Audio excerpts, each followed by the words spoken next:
All right, look at that. We're just recording now. We don't have to wait.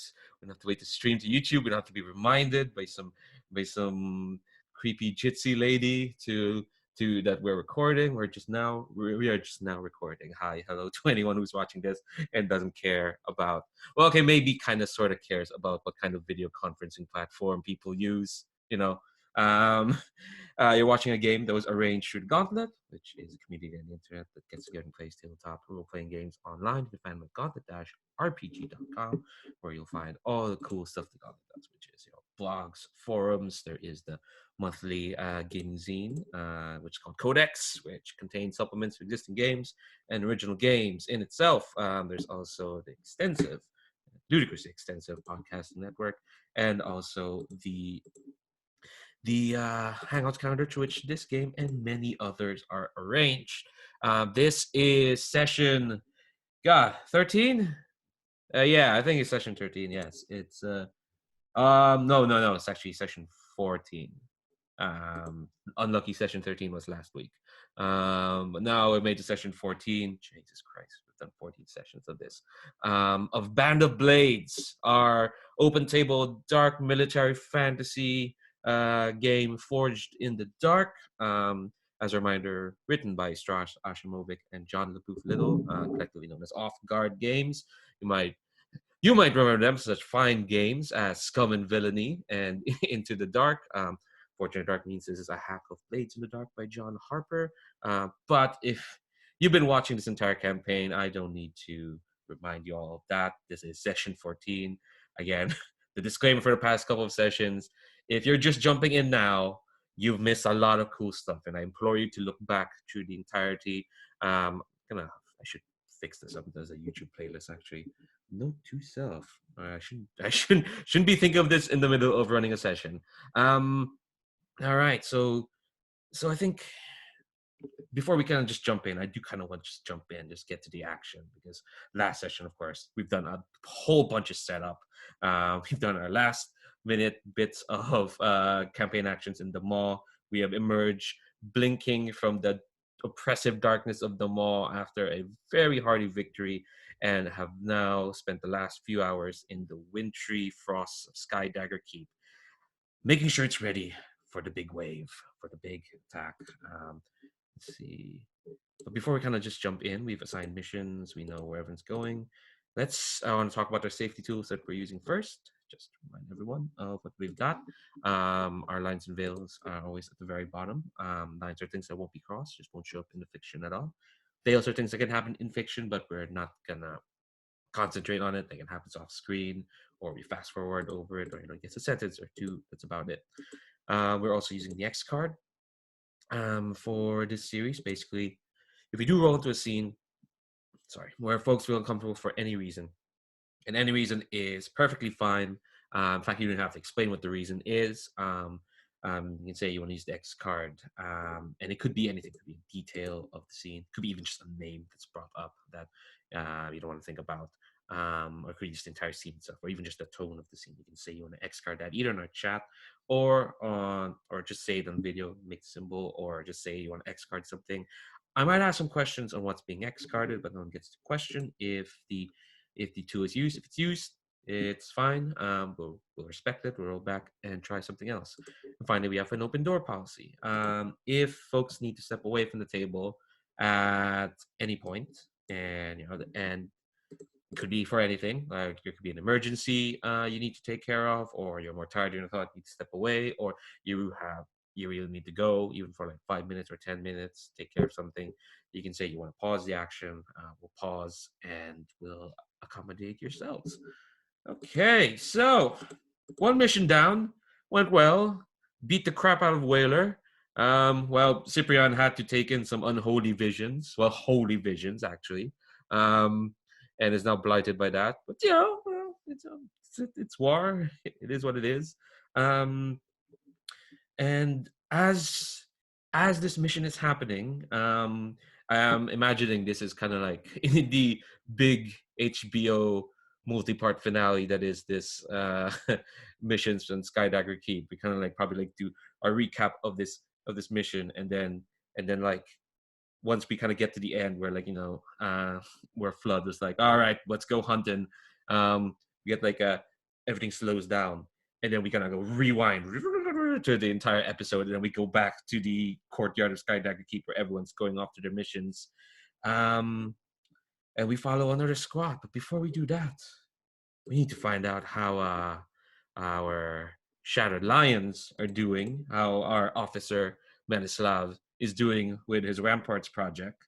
As a reminder, the Ramparts, reinforcing Ramparts and Gates is a 10-segment long-term project.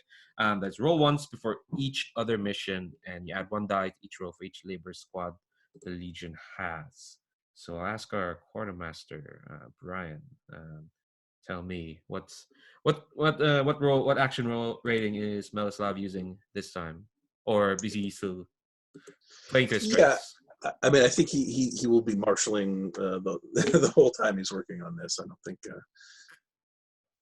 anything else makes sense. He's just coordinating everything. I think we were mostly rebuilding walls last time we saw him, and maybe now we're focusing on the gates, reinforcing the gates, taking any bits of scrap metal or worn out horseshoes, all that kind of stuff, and quickly linking it together, forging it together, and applying it to the gates to reinforce, keep them together against whatever the undead is going to bash against them.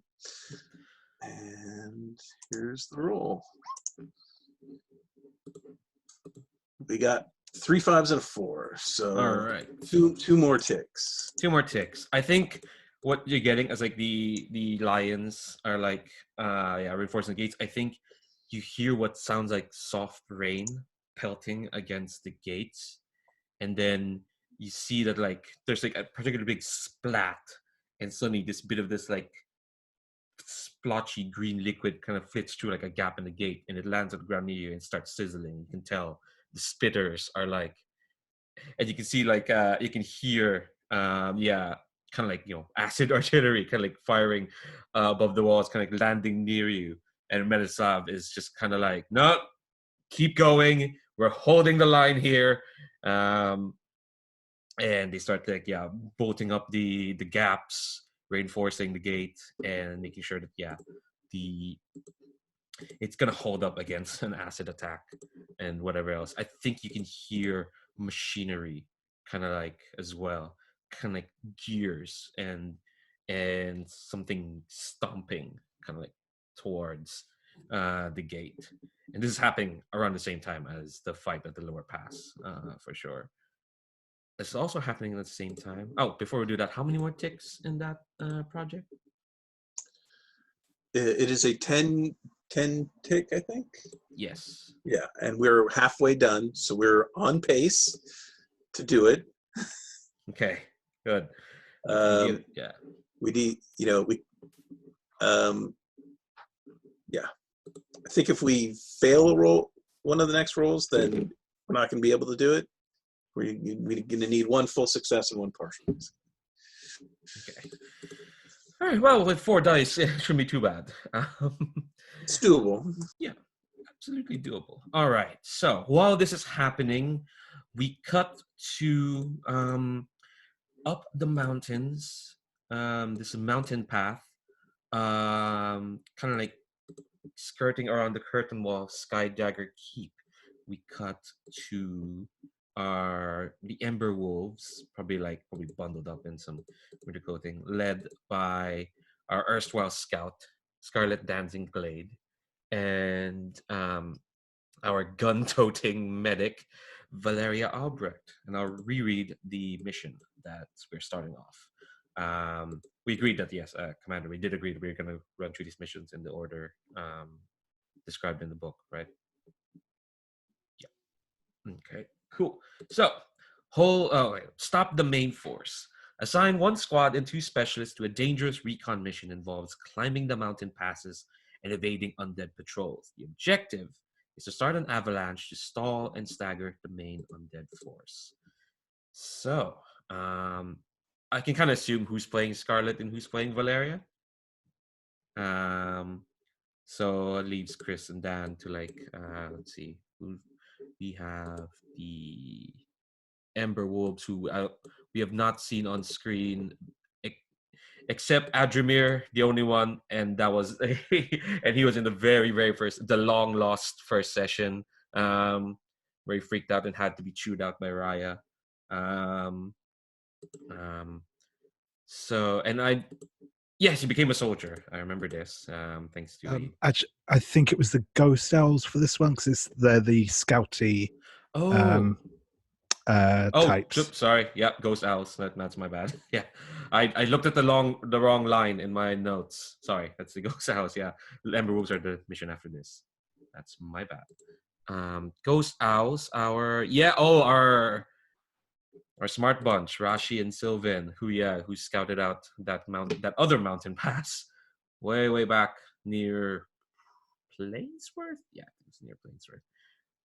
That spitter factory, that absurdly, I think all sixes, and there were 2 crits, and I was just like, you figured out everything. And then the second mission, I think, failed miserably. I remember this.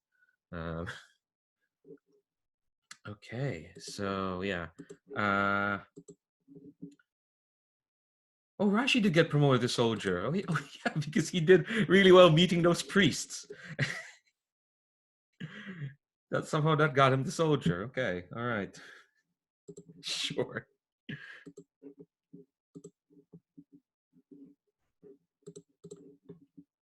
Yeah, I'm happy to play Sylvan here. Cool. Sylvan, who is just a kid, according to this ability that he has.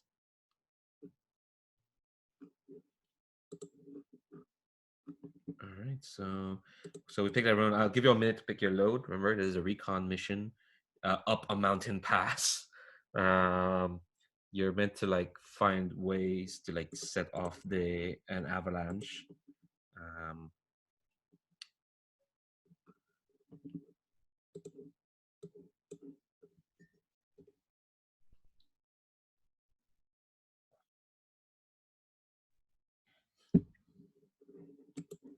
See, Dan, if I'm reading Rashi's sheet right, I think he still has to pick 1 additional ability. Is that correct? Give me a sec. Let me take a look at that. Yeah, I believe so. Okay, and other than that, it looks like he's already got his grit marked and all, and that stuff cleared. So, okay. Yeah. You gain a special soldier ability. Again, these sheets are amazing because when you promote something, all their shit kind of just transfers over. It's really cool. I guess Grenadier might be useful again since we need to start an avalanche. Do we have other ideas about how we could accomplish that?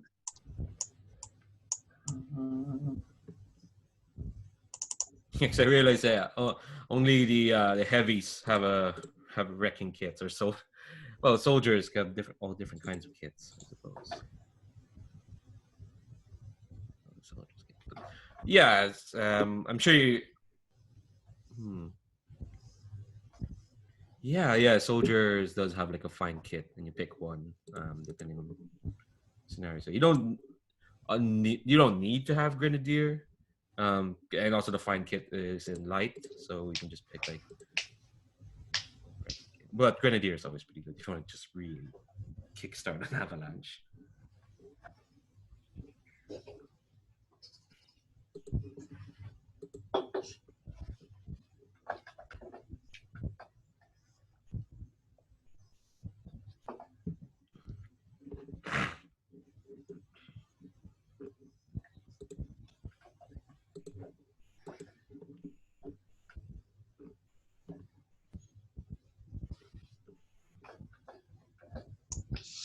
Okay, apparently Valeria has XP to place and could also take Grenadier if you wanted to take something else.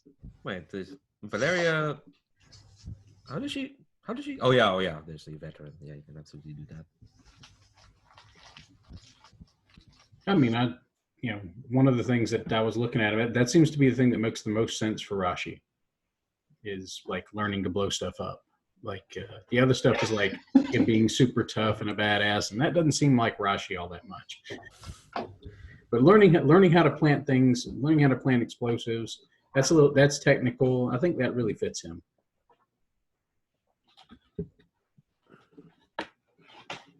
Makes sense.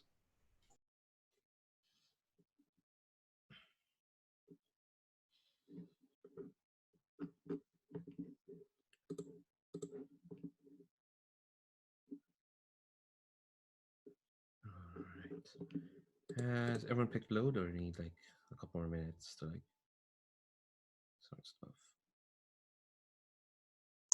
Well, I do need to assign this XP. Okay.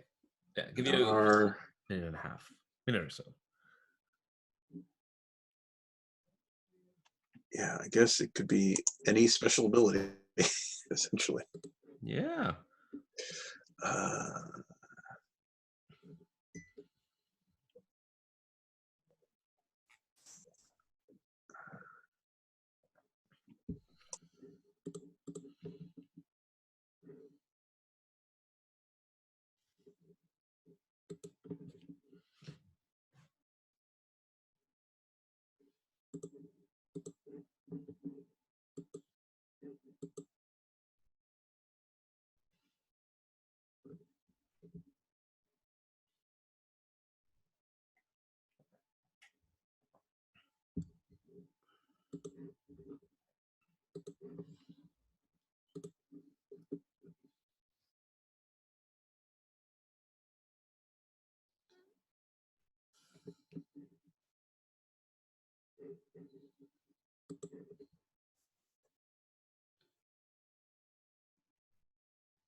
Okay.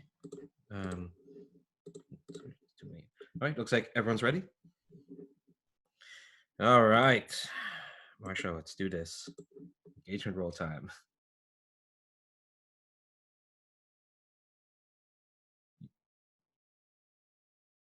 You're muted. Oh, there you go. Yep. All right. Let's see here. This is engagement roll.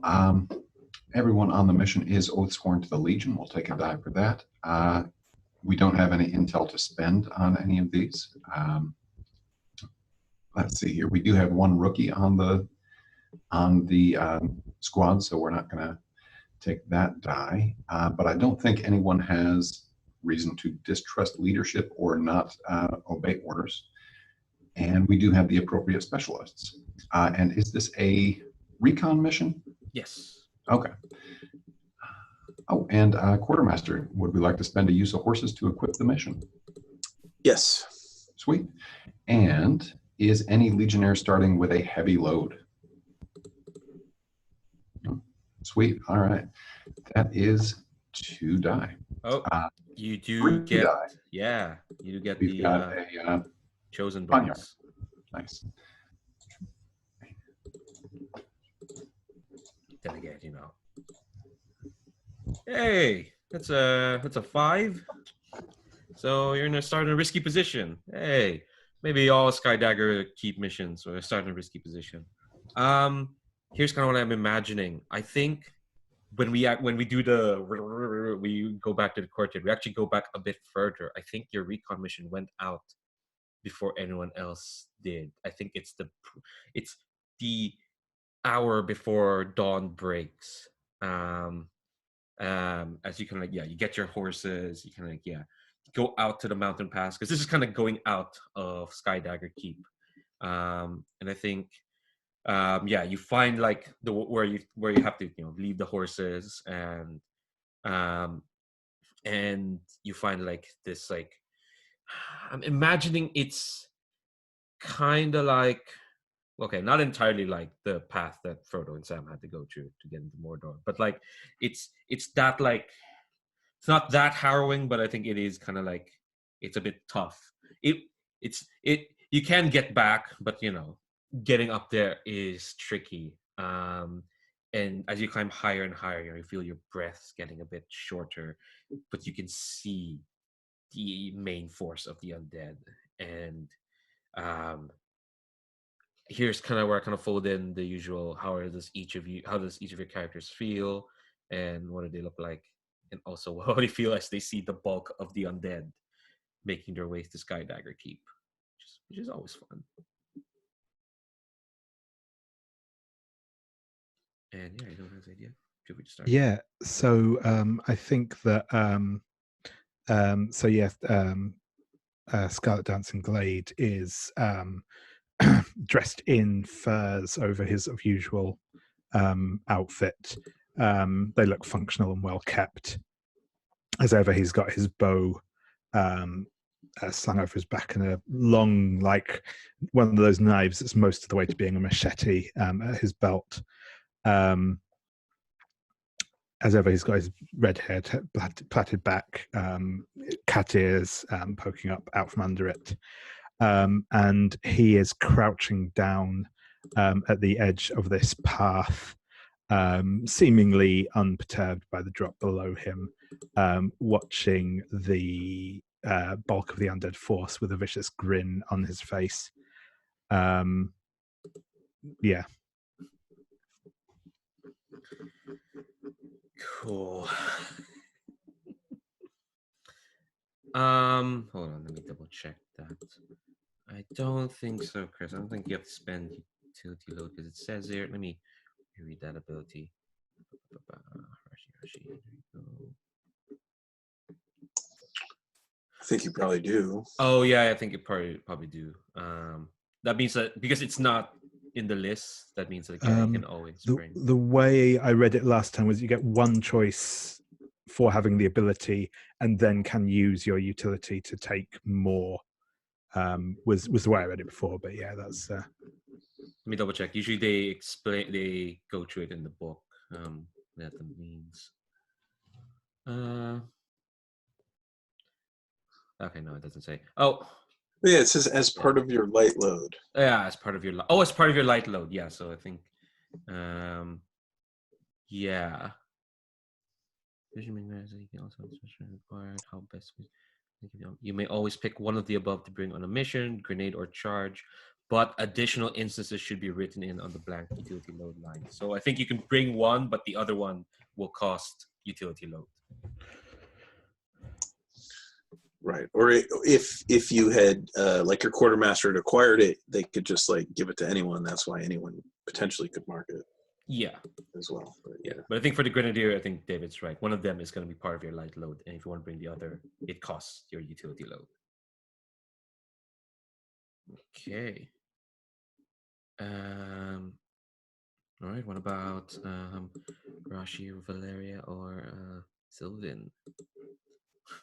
What do they see as they're climbing up this mountain path? Well, I think you see. I guess. Yeah. This is where the show shows what upgrade, what new ability Valeria took. She's now has a bandolier of alchemicals, orite alchemicals, and yeah, strapped across her chest, and along with all her tonics and other medicines. And I also want to say we might as well spend it because we have it. The quartermaster will also give us all black shot.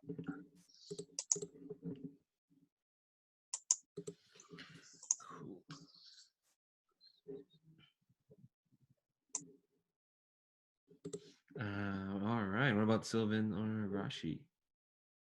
I think Sylvan has been. Sylvan brought a climbing kit, and we're doing climbing.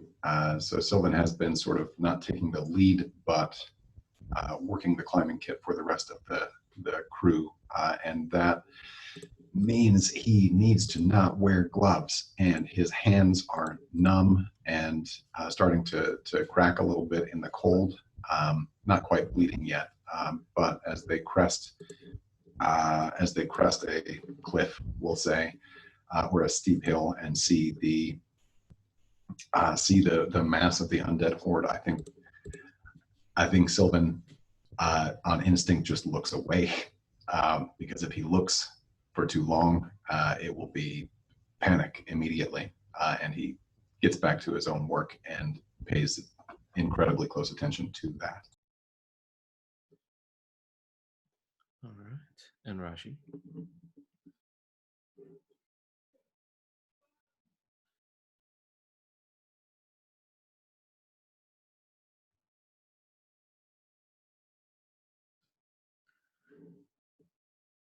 What do we see of Rashi, you think?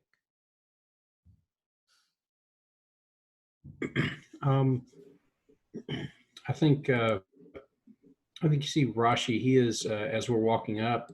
He you see him sort of scribbling in that notebook, and kind of over his shoulder, like as he's looking at the mountains, like he's sketching like the mountaintop, and you see him drawing arrows as to like what he thinks the slope is, and you see a couple of other diagrams in there, and you also see some notes about rocks, like he's been trying to figure out, okay, what kind of rocks are here? What's this? What's the main material that we're dealing with as far as what we got to blow up? And so you see him like making notes and like sketching 1 charge, 2 charges, question mark, and he almost walks into things a couple of times because he's just so frantically writing, not like supernaturally distracted, like our poor friend, like our other poor friend from last time, but like he's definitely like trying to figure things out, and like I think occasionally maybe somebody has to one of the other like squad members have to sort of like nudge him, like, come on, we gotta keep going. You can finish making your notes once we get there.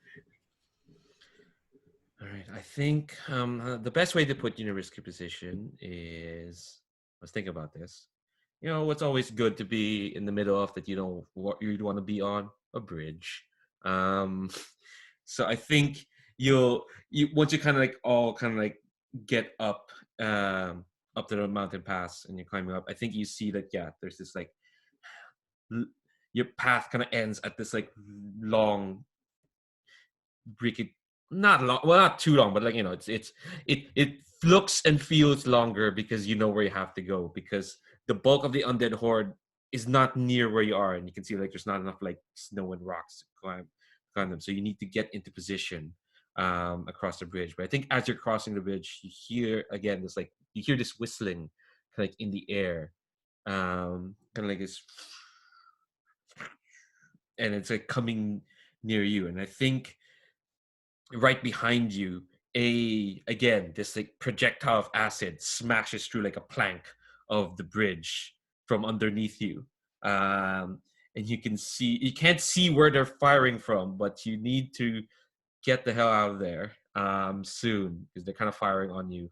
But here's another thing as well. You see on the other side of the bridge where you need to get to, you see a bunch of, and you don't know that like your friends at the lower pass are dealing with this, but you see like undead are being catapulted onto the mountain, as if like instead of climbing, they're just being shot, instead of trusting them to climb up. And some of them are hanging on to, some of them are just kind of like bursting into pieces, and so their blood and guts and whatnot are clinging to the side of the mountain. Some of them are being shot with like crows, those doctor types, and they're clinging on. But I think you do see one thing near the bottom climbing up slowly, laboriously. This big horror fiend, and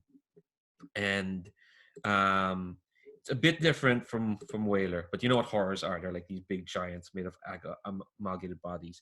It's kind of with one hand made of like different hands, and it's an other. It's this gigantic big hook.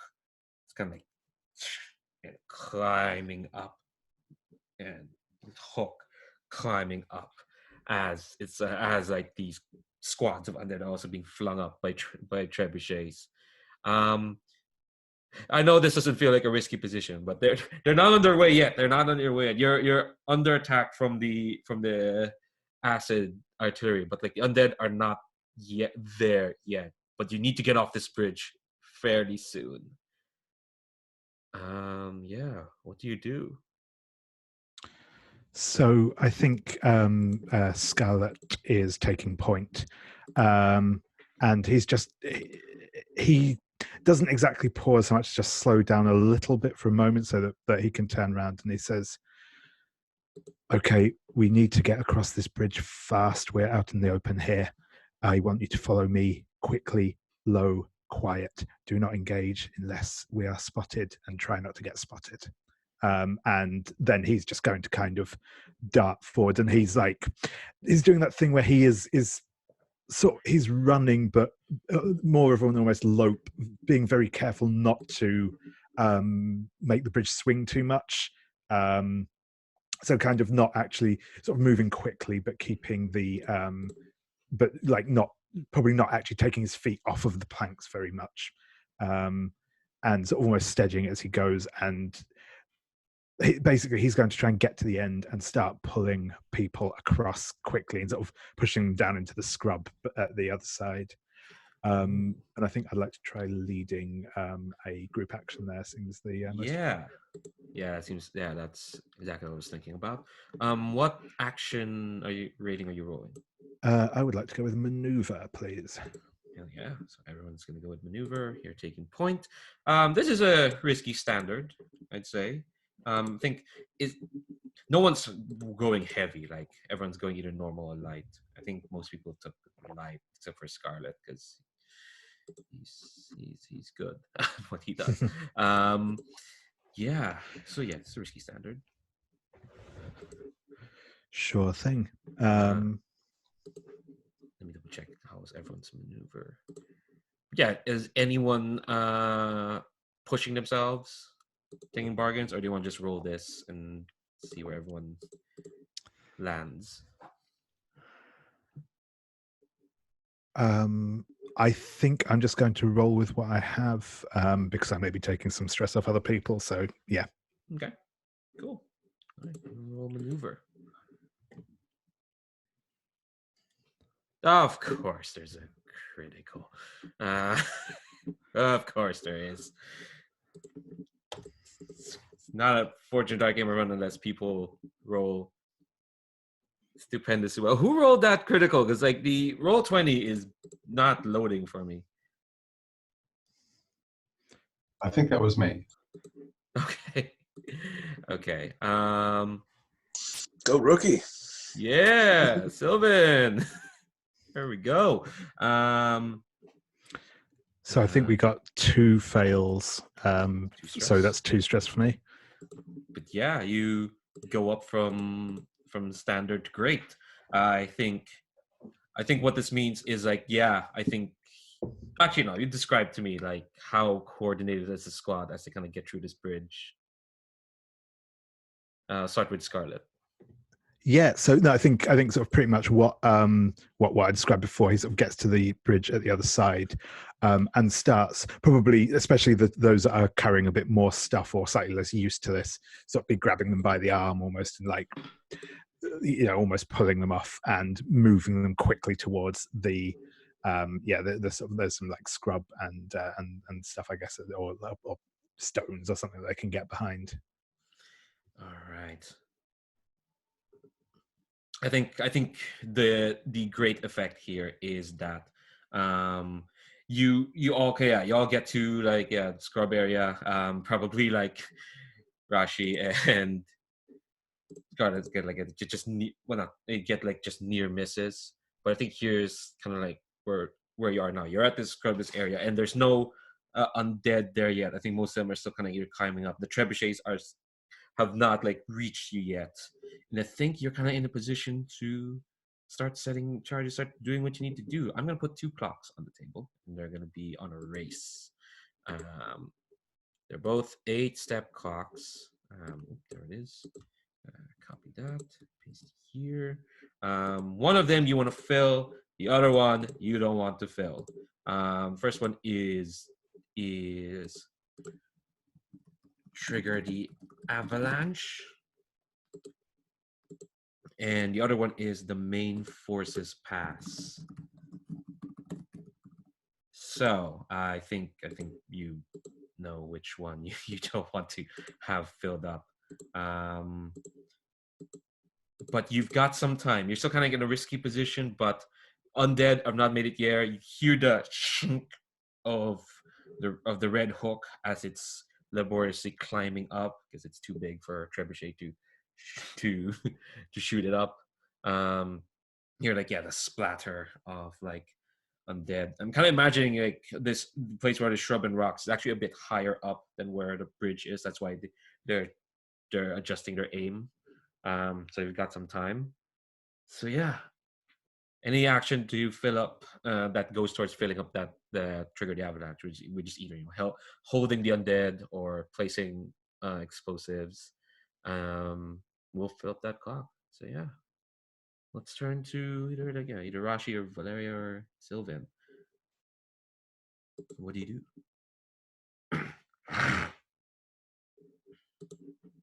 Well, I think somebody basically had to help Rashi kind of make his way across that bridge without like stumbling at some point. That may have been why Valeria had a harder time too. Like she was like trying to drag him along, and he sort of screwed it up for both of them. But I'm thinking once we make it across the bridge, we're getting close to where we need to set up the avalanche and charges. And I think Rashi's kind of, I think maybe a flashback scene here where Rashi is basically like, figuring out, okay, these are the kind of, he's where he made all those notes that we saw him scribbling in earlier. Like this, we know how tough these rocks are, what we need, what level of charge we need, and that sort of thing. And you kind of see him like figuring this stuff out, like he's talking with, maybe he got a chance to talk with the Chosen very briefly about the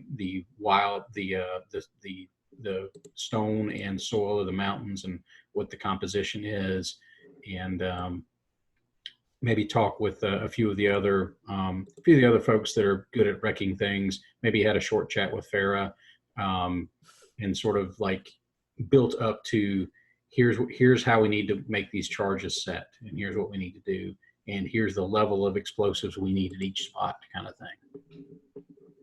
And he's also looking over the previous maps and things like that, maybe.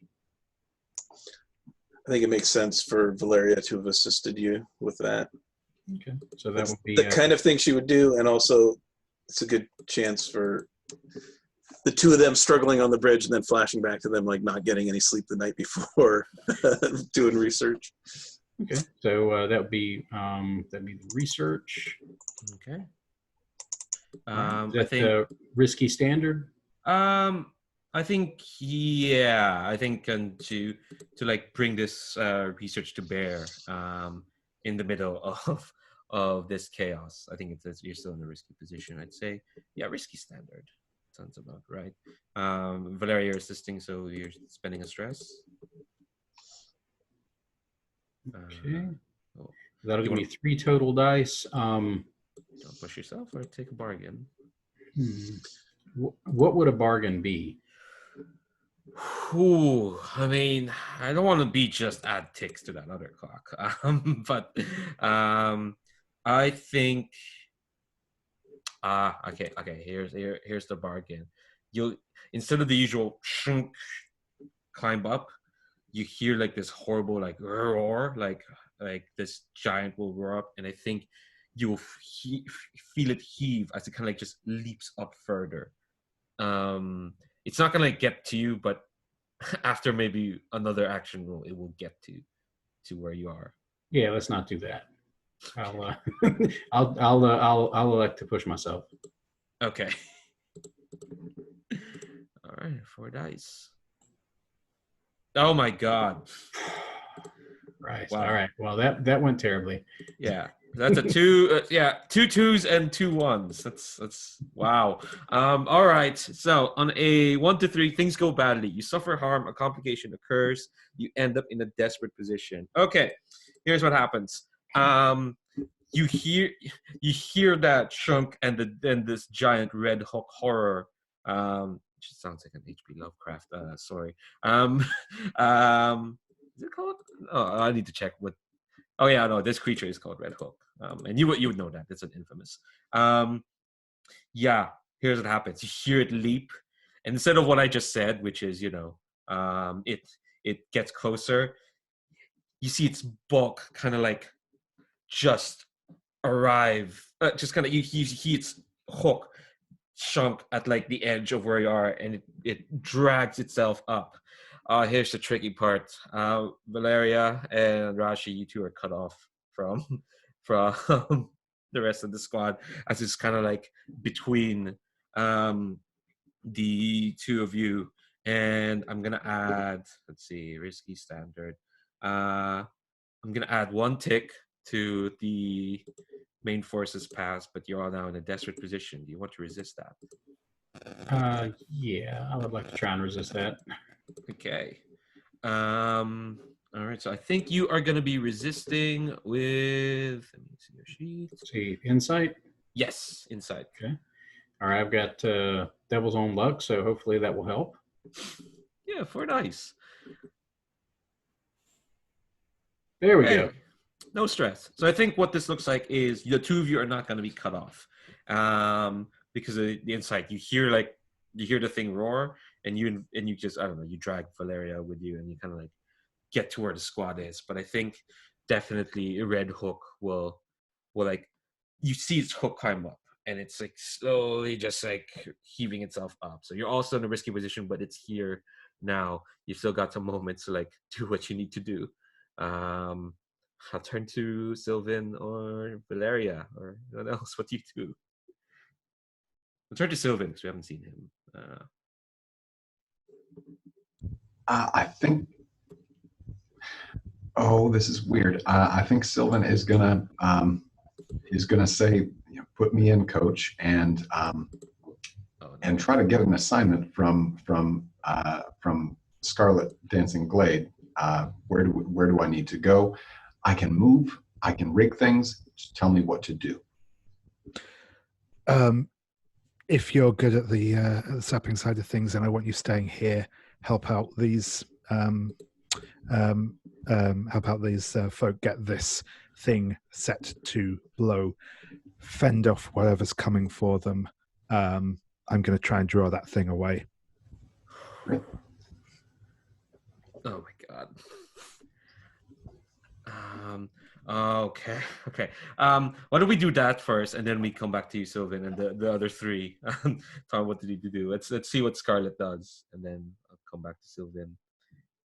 So yeah, Red Hook is heaving itself up over the precipice. Imagining, I'm actually read out the description of this. Yeah, it has a hook on a chain as well. So the hook is like attached to his arm, but it can throw that thing at you. Cool. So yeah, I think what Scarlet is going to do is to scramble away from where they're starting to rig the explosives and the like, a bit further along the mountain pass. He's going to, take a shot at the creature with his bow, to try and. I mean, it's trying to do a difficult balance of trying to get its attention and get it looking in the direction where he is, whilst also not immediately being seen by it, essentially. But yeah, try and basically get its attention diverted from where the others are. All right, what are you rolling with it? I'm feeling like I'm going to say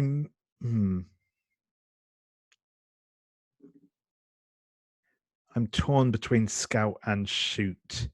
I'm thinking maybe scout on the basis I'm less concerned about actually like dealing damage to it. Just sort of getting its attention. Yeah. Are you using any like equipment? Yeah, you got your bow and arrows. Are you using black arrows? Yes, I will use a black arrow because I figure I need something that's actually going to make it sit up and take notice. All right, cool. So that'll up your effect. I think it will actually boost you from limited to standard. If you're trying to shoot it, it would have been even way lower because it's a level 3 threat.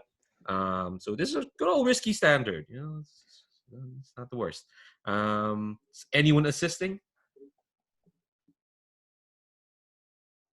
Yes. No, that's fine. Scarlet is like the senior officer here. Like Valeria, he's been here longer than Valeria, for sure. Do you want to push yourself or take a bargain? I'm going to regret it and just roll straight and see how this goes. Okay, all right. If you say so. Yeah. Risky standard. Scout.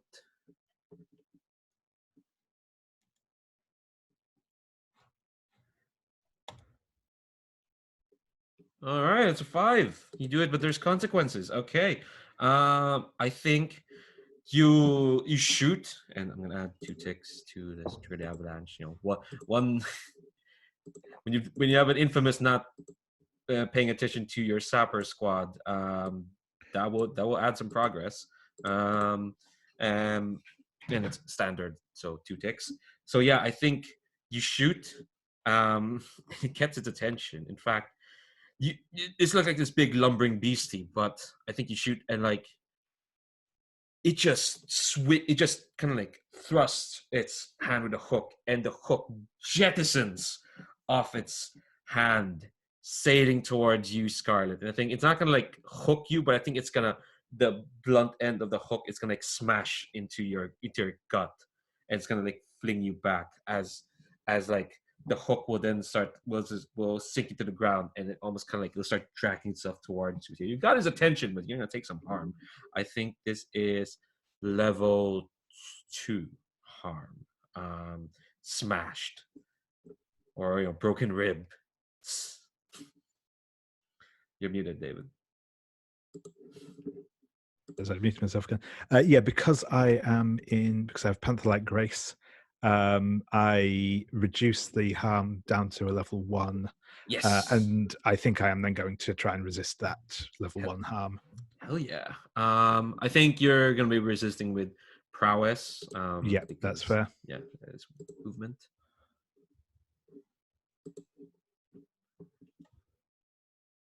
All right, take 2 stress. What does it look like when you resist? So it's not actually showing up the numbers for me, but yes, that's cool.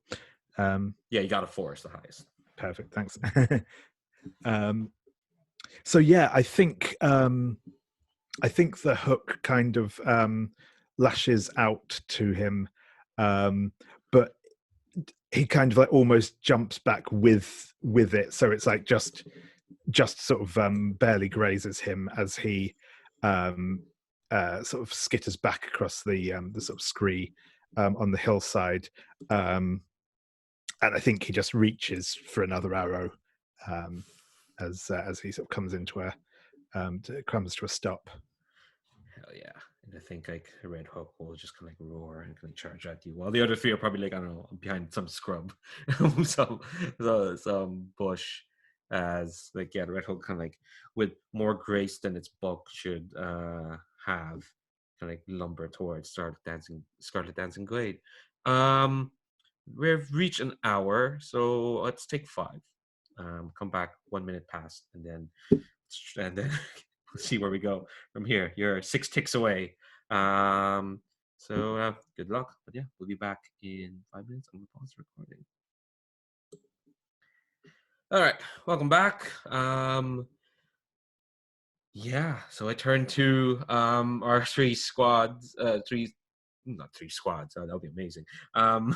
Nope, you're just the 1 squad. Our 3 legionnaires stuck behind kind of like the brush. Sylvan, Rashi, Valeria. The red hook has just kind of like lumbered past you towards Scarlet. They've got a job to do. I think you hear like the splats of like undead smashing into like the rocks underneath you all. They're going to be able to adjust their aim at some point soon, and you see the undead force is moving. What do you do?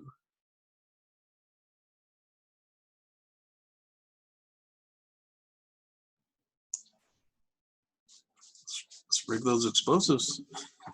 Let's get it done. Let's just do this. Like, time for research. I think why you can bring that research that Valeria and Rashi to bear is because time is short. It just feels like, no, you just got to do this. It feels like it's like, Rashi has like the explosives, but like this might be like a group action. It feels like everyone rigging explosives. That makes sense. Cool. Who's taking the lead?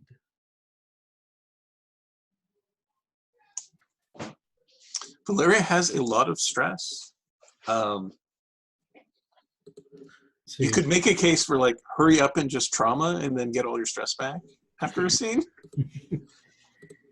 or someone else. Rashi can lead a rig action. He does have rig. He's got just one dot in it though. Yeah. How is everyone's rig? Valeria has 1 dot. Sylvan has 1 dot. But Sylvan can like push themselves. Yeah, I think Sylvan might use his Barton connected state to say, look, I know I'm a rookie, but I know what I'm doing. Here are all the people I know in the nation of Orite, and they could vouch for me if they were here. I will lead this. I've got it. I helped you guys across the bridge. Okay, let's do this. Okay. All right. So, is anyone pushing themselves to get an extra die? This guy is. Okay. Cool. You're not gonna take a devil's bargain though. No. Okay. All right. Okay. Dang, it would have been 2 ticks to the main force pass. It'll only be 1 tick ahead of you. You take that, but I mean, fine. Push yourself. Sure, use the stress. It's gonna be risky. Let's see. Let me look at your explosives. You're not using the kit. You're using explosives. I think it's risky standard. You've rejected my putting you in a desperate position ploy. So, all right, risky standard. Let's roll rig. Hey, there's a 6. There's a 6. Sorry, those 2 6s don't count. They don't count as a crit, but right. Yeah. What else? I think we're just waiting for. Ooh, that's a 1. Geez, Rashi's not doing well with the rolls tonight. What is up, Chris? You picked up some sort of curse. It seems like. So I take a stress for that. I haven't done led a group action before. Yes, take a stress. You take a stress for every failure, which is just that 1. All right, so I want to ask from each of you, what does it look like when you start kind of like, let's see, risky, it's a standard, so we got 2 ticks to this. Bop. It's a 6, so nothing untoward will happen towards you. I still get to do some moves, but what does it look like when y'all start rigging up this mountain pass?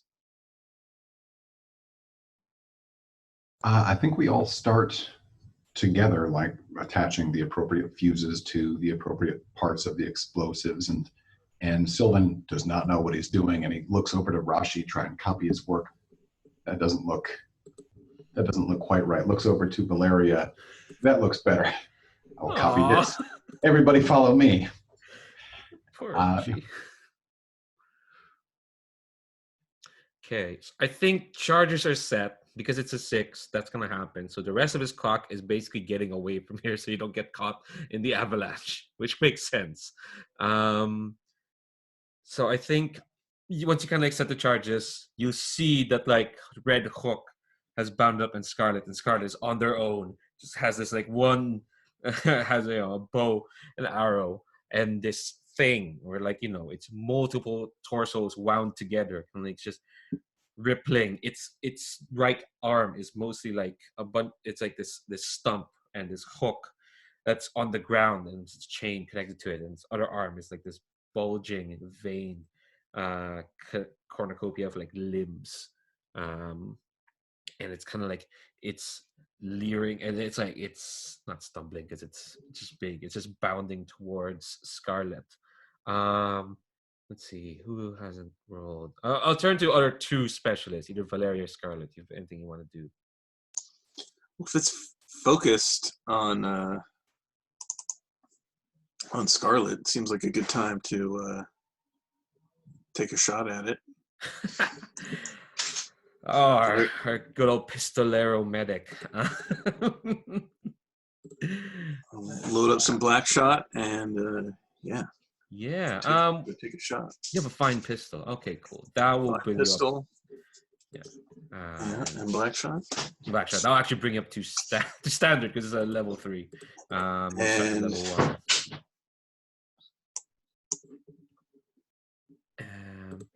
Let's see. Should I spend the last of my stress to push myself? I think I should. Okay, cool. So, all right. Devil's bargain. I would. Well, it was either that or push yourself. Oh, that's right. Never mind. Yeah. Is anyone assisting Valeria? This is a risky standard. I'll throw in assistance. And I say basically what Rashi is doing is he's sort of he's pointing out where a couple of those various, like where those torsos are bolted together. There are some spaces in between there that might be good if you can get the black shot inside this thing, and not just have to shoot at the surface of it. It might be better. So he's pointing out, like, here's a bad spot in where they've sewed these two torsos together, etc. Sounds good. So the shoot, you got 2 extra dice. 5. All right, so 5. So 2 more ticks, so you're nearly there. So yeah, I think you pick your shot really well, and I think it's definitely gonna confuse Red Hook, because suddenly you can tell it's surrounded, and I think, and this will give Scarlet an opportunity. You shoot it at like spot, and it kind of like staggers, and it gets kind of just turns around in just this, and you can see that like it's. Let's see, does it even have heads? Let me do double check. If horrors have heads, I don't think horrors have heads. It has voices, for sure. Because Whaler was unique because it had 9. Most horrors have 1 head. Okay, so it's got this like this. It looks tiny. This head on this like walking body, and you can see that like it's panting, it's sniveling. It's like almost overexerted, having to control this body, but it sees you, and it's like it sees the 3 of you, and it's just and. It's kind of instinctual because it got hit at like, it's going for the most recent thing that hurt it. Here's the consequence, though. Those trebuchets so finally adjusted their aim, and I think as you're kind of like the 3 of you are facing up towards Red Hook, you hear this like splatter and crash behind you, and you can see like on where the bridge is, this like cornucopia of like corpses have like splattered against, and there is like, and these are just like rotters, but the lower halves are kind of like splattered, but like their top halves, like the arms and the torso, are still alive, and you can hear like there's at least 5 of them like writhing, and they're starting to like crawl their way towards you, and they're leaving this like trail of like acidic sort of entrails, rotting flesh. You're now in a desperate position. It's stuck between Infamous and its squad. Do you want to resist that? Oh, you don't have any stress to resist it. So, Could Rashi try and resist since he assisted in that? I think anybody can step in and. That's for protecting, but that's for taking a blow or like getting in the way. This is like putting you all in a desperate position. I'm not sure. I have to double check because I think protection might fall into that. I'm gonna allow it because if you've got a cool idea of how you resist this, this complication. Yep, I think. I'm trying to think of the resistance would be like to just basically hope it doesn't happen. Yeah. That's more what he would what I'd be looking to do. Like I mean,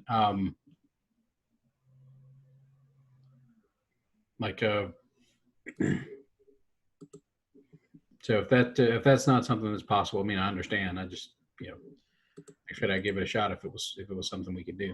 Yeah, I will say that once you kind of take this last cock, I'm not gonna make you have to do a roll to get out of here. Okay. Desperate position is just basically things could go bad, but last couple of sessions if there was a moment for things to go bad.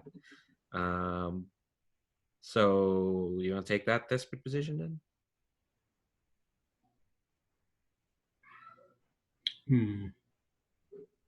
I mean, I'll say I don't necessarily mind having a desperate position for our escape. That seems reasonable and kind of dramatic if everybody else is okay with me dropping that resist. Okay. All right. So I'll turn to Scarlet. You see that the squad has rigged up all the charges. Red Hook was kind of bounding up to you, but yeah, you hear the shot from Valeria's pistol, which because you were there the last time she shot a horrible, ugly demonic creature well this time it wasn't in the face, but you saw her do that. But you see that your escape is kind of cut off as well. But you see charges are now set. It's all there. What do you do?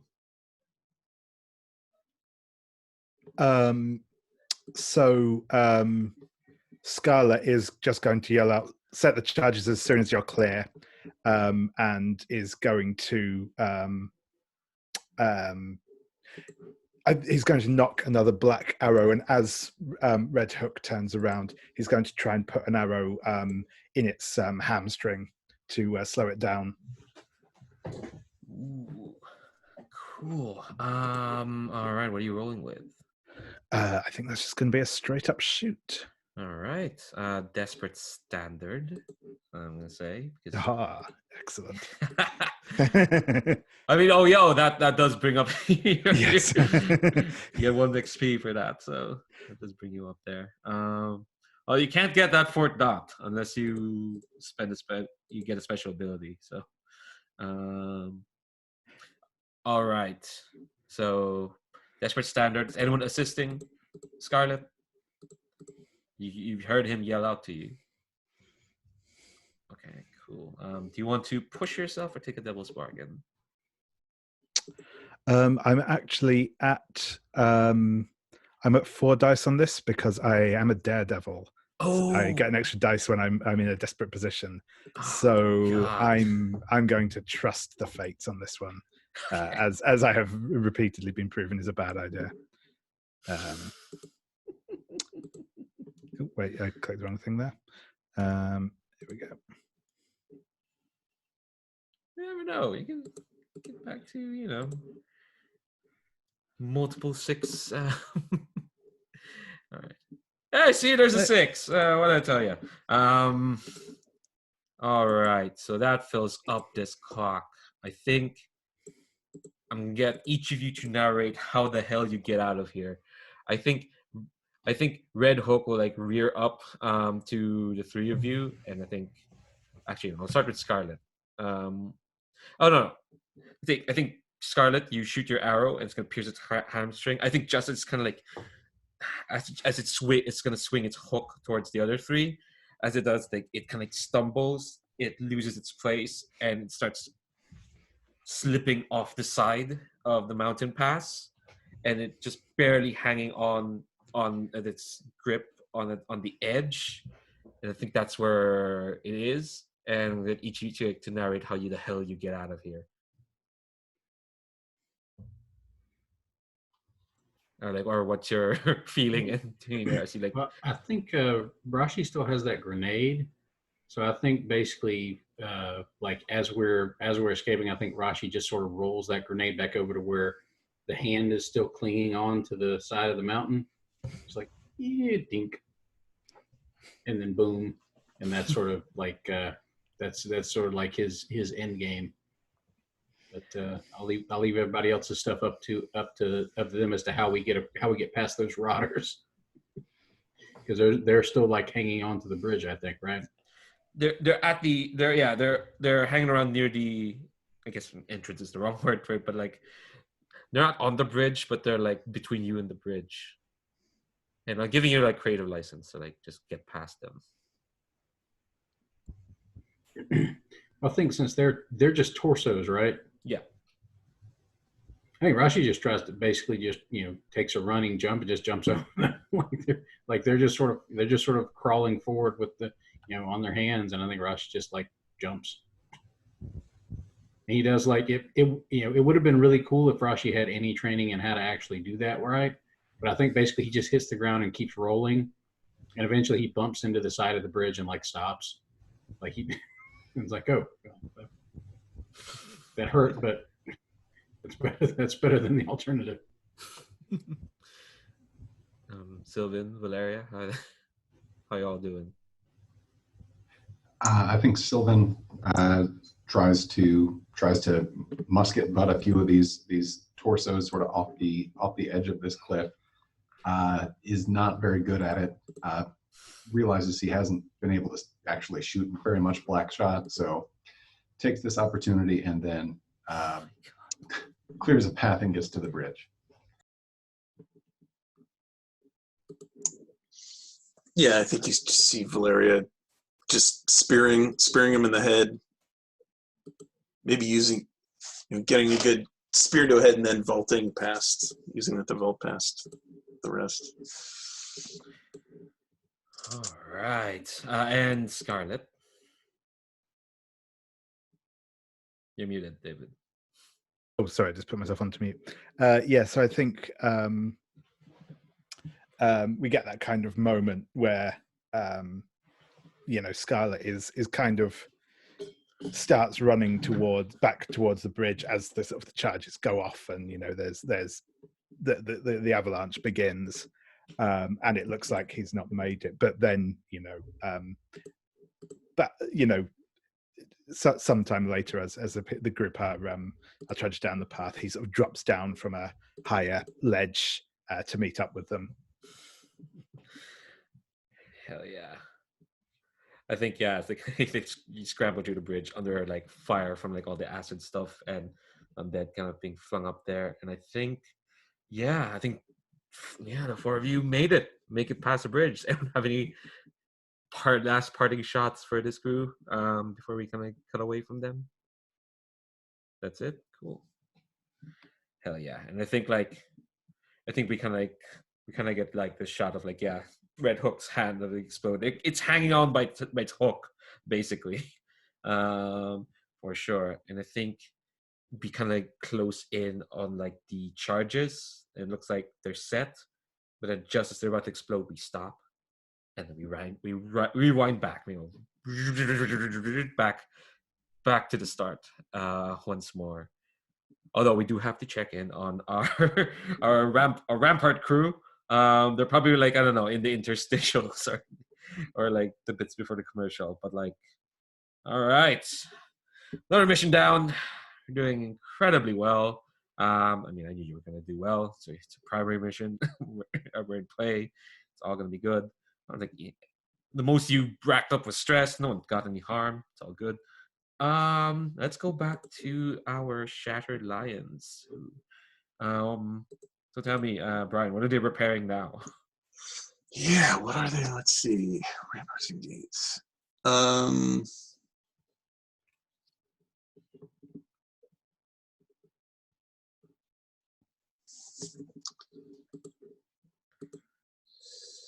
I think maybe the walls have kind of been patched where they're really damaged. The actual main gates have been reinforced. I think it's like they're onto kind of secondary things like just places where like trees have fallen over up against the wall. They're clearing those away. There's spots where there's ways to like signal between the different towers to coordinate things, and that are falling apart or missing things, and so those are all being set back up just so all those kind of little things that it's not the actual wall, but are important in the actual fight, that everything's in place. All right, roll 4d6. See how we're doing.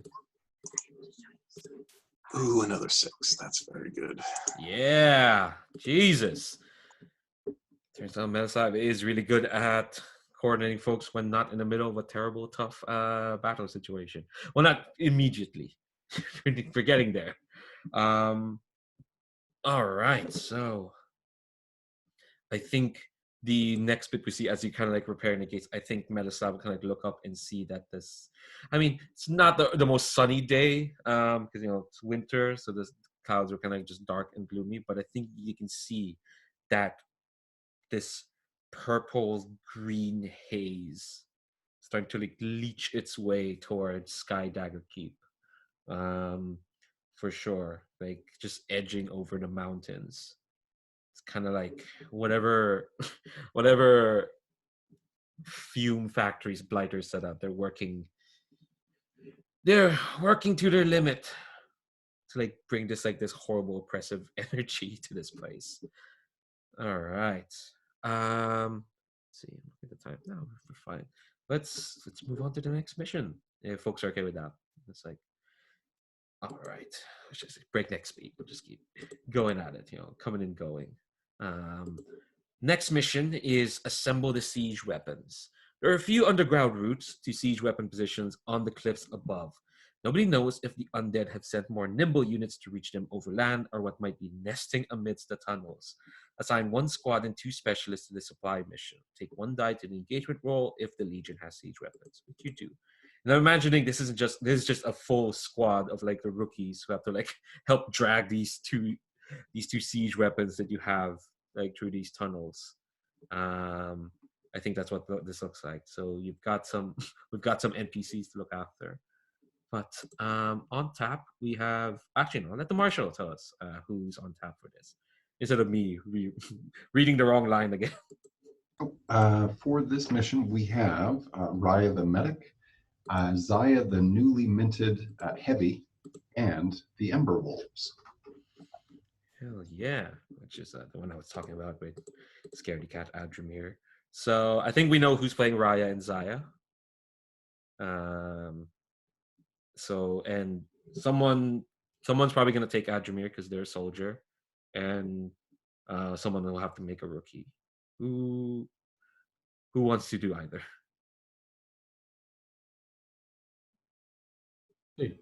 I'll take Adramir if you'd rather play a rookie, Brian. Otherwise, I'm happy playing a rookie. No, go for it. I'll take a rookie. Okay, so I'll give you a few more minutes because like we have to make characters. Adramir has never been statted out properly, so Chris, you'll have to take a rookie ability and then promote them to soldier, and then add those stats. And I think David, you're gonna have to turn Zion to a heavy. I've actually seen what that looks like, at least in the sheets.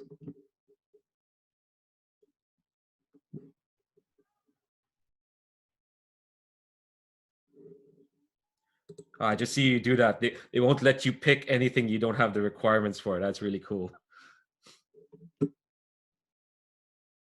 Yeah, it's pretty nifty. The sheets for this are very good.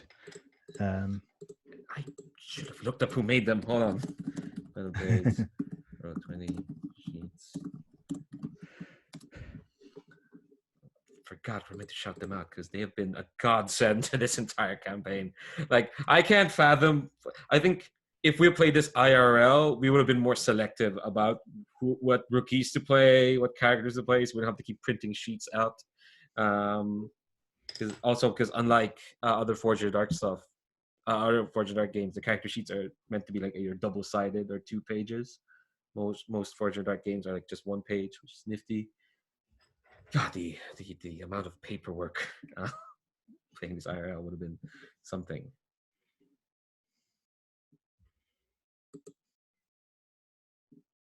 See, how many extra dots of abilities does the rookie start with? Is it 4?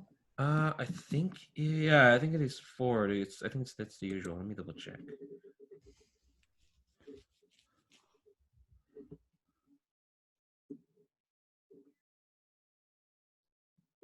Yeah, I was trying to remember, Chris, last time you played a rookie. I think a lot of time you've been playing Farah. So.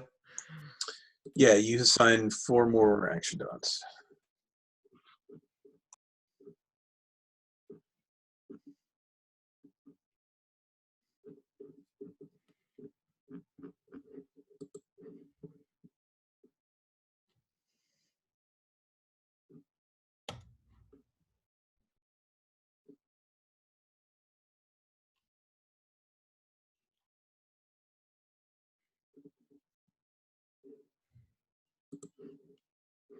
Okay, I think I've got this right. I'm looking at the Blades in the Dark forums.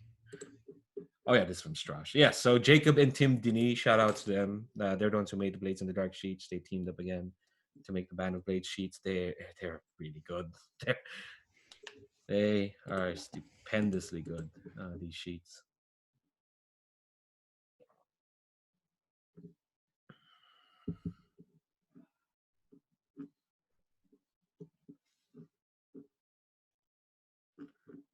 All right, so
yeah, I forgot Raya's carrying all that trauma and corruption.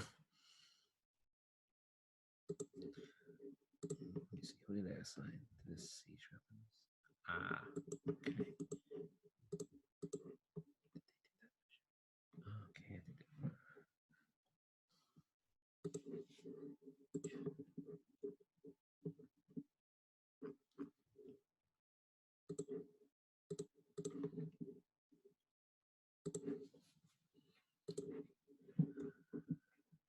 Okay.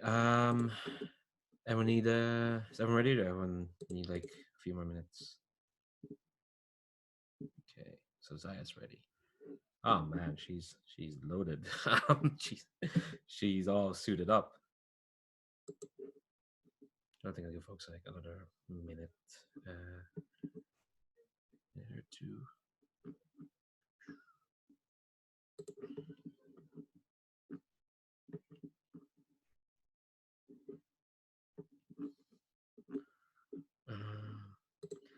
Okay, all right. Looks like everyone's set. So we've got Raya, Zaya. Oh, we'll meet our new rookie when we do the whole when we roll the engagement and see where everyone is as always. But can I actually ask because actually no, ask that after the engagement roll. But let's do the engagement roll then, Marshall, if that's okay. Or at the end of the mission, that's what I'm thinking about. All right, cool. Marshall, let's come to this. Okay. Everyone on the mission is oath sworn to the Legion. Is that correct? Okay, cool. We don't have any intel to spend. We do have at least one rookie. Engineer. I don't think anyone distrusts leadership enough to not follow orders. We do have the appropriate specialist and equipment. And is this a, let me see here, is this a supply mission? What kind of mission is this? Oh, this is a supply mission. It is, okay. Yes. And you have you have a heavy, so you're fine. Nice. And Quartermaster, would we like to spend a use of food to equip this mission? Yes. Sweet. And is the current pressure higher than 2? Yeah, I don't think that counts because your pressure is 0 because we don't up pressure. So I think that's fine. So that's Great. But you do take a -1 die because of Blighter's ability. Okay. We also get +1 die because we do have our own siege weapons. So yes. We'll stay at 2. Hell yeah.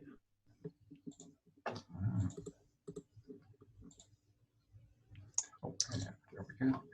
We'll go ahead and give everybody black shot again.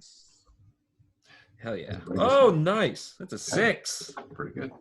Down. Controlled position. Okay. So I think, yeah, we circle back, we rewind back. And I think, as the Star Vipers and Flood are going down the lower pass, as you hear the clatter of horses as the the Ghost Owls and Scarlet Valeria head up the mountain. I think, yeah, the Ember Wolves, Ryan Zaya, drag these 2 siege weapons, which we should actually finally what are these siege weapons? I think in my head one was like a ballista and then a trebuchet. Okay, I think because trebuchets are just cool. Yeah. I think absolutely probably the Ember Wolves are and it is the full complement of the Ember Wolves. It isn't just like the 4 that went up the mountains. This is like all our other unnamed rookies are dragging up the ballista and the trebuchet through like these mountains. And I think, yeah, it's the underground routes there. Yeah, it's dark as well, but you've been through the mall. There's almost like a pleasant darkness because like you can see that like there are caverns, there are passages leading out to other parts in the mountains, but the path you're getting towards for sure. And yeah, as we're dragging up these like siege weapons, let's do our usual round through our player characters. How are they feeling? What's their demeanor? How kitted up are they as they prepare for this? As they prepare for whatever's ahead.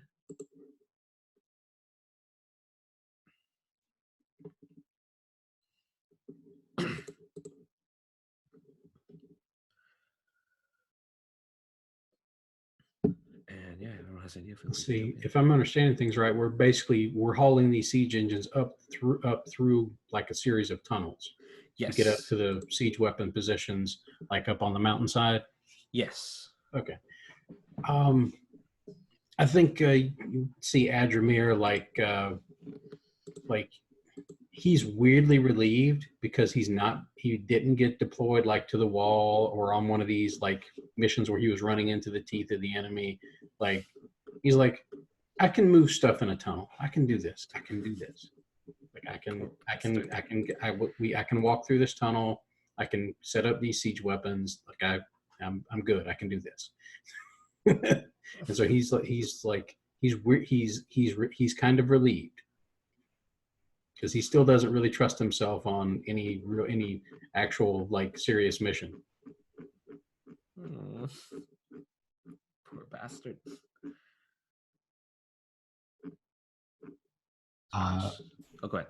I think Raya finds Adramir in the ranks and sidles up alongside him and says, "Soldier, I think I yelled at you a while back, close to the Western Front, and I wanted you to know that I think you've grown a lot, and so have I. We've gotten really old, but I made this for you. I didn't get to give it to you when you were promoted, but I'm giving it to you now." And she hands over one of these Barton charms that she's made, and then walks off immediately. Okay, and I think you see like he's looking at this thing, and he's Imyati, so he's like he's not sure exactly what to really do with it, but he just like puts it into a pocket in his coat and goes, "Okay," nods.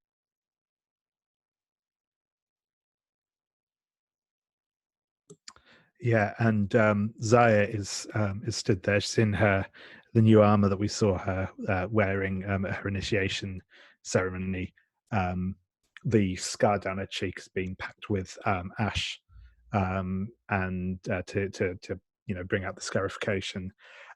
She's got her customary hand axe hanging off her belt, and a big shield across her back. And I think she's carrying one of those like proper full-on D&D Swiss Army polearm things.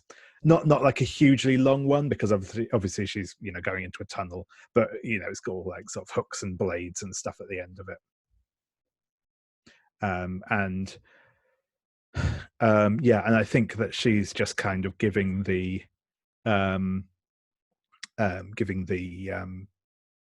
tunnel a sort of an appraising look, as she sort of like weighs the polearm in her hands, and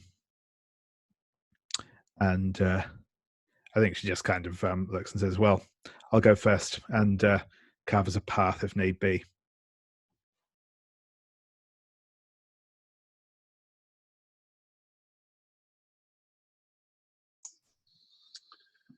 I don't. Where do we think Aurora was recruited? I think she was a replacement. Maybe it would have been at Fort Callisto. I think she was a. So I think we've never seen her before, except we actually have. If like you flash back, like she was just in that when they were the troops were like resting, relaxing at Fort Callisto, recovering some stress. She was one of like the guard that they were hanging out with, and now we see her again, a member of the Legion.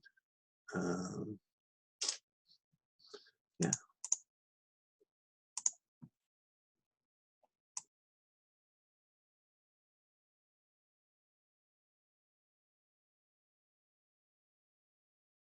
You're muted, Leandra.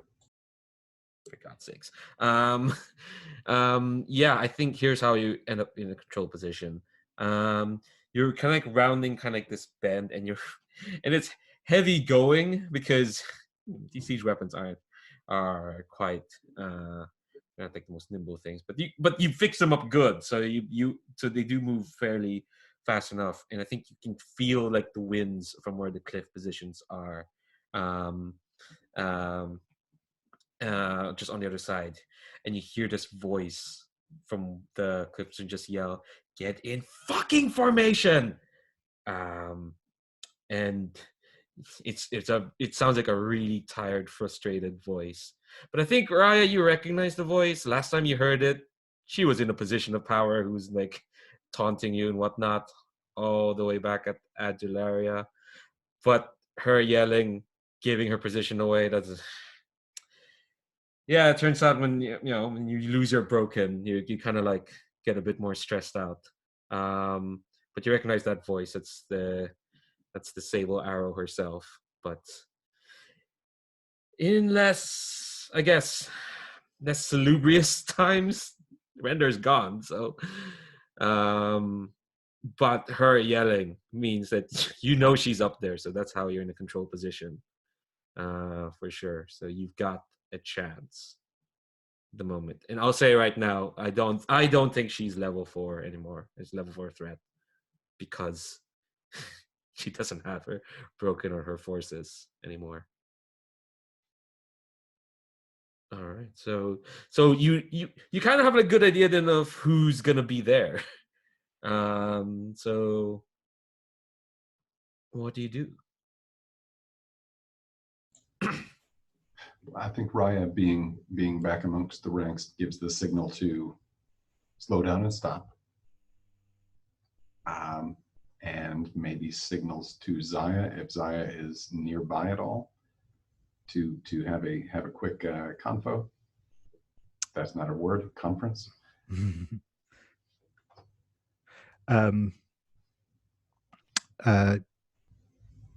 What is it?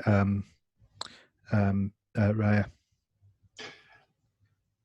Did you know that voice? That's the Silver Sable. That's the Sable Arrow. I don't think I've had the pleasure. It's not a pleasure. We need to be careful.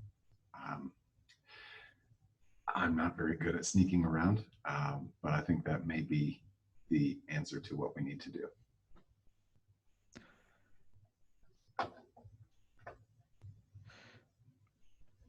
I'm not the most stealthy myself at the moment. She doesn't actually like bang something against her armor, but the thought is very much there. I think she might cast a glance back to the Ember Wolves and say, I'm loath to send them on ahead without, but it might be our best chance. Okay. We're just not the troop to sneak around. And that's fine. Let's be who we are and take them on head on. Let's go. That I can do. Perfect. And I think that she will, knowing that they're going into to face a sniper, she will push down the visor on her helmet. Oh, and I've got a cool drug for you. If you need one to help you with physical hang on, I can't think of a way to make this sound normal. Let me know if you're going to engage in physical activity. I can help. Sure thing. God. Wow.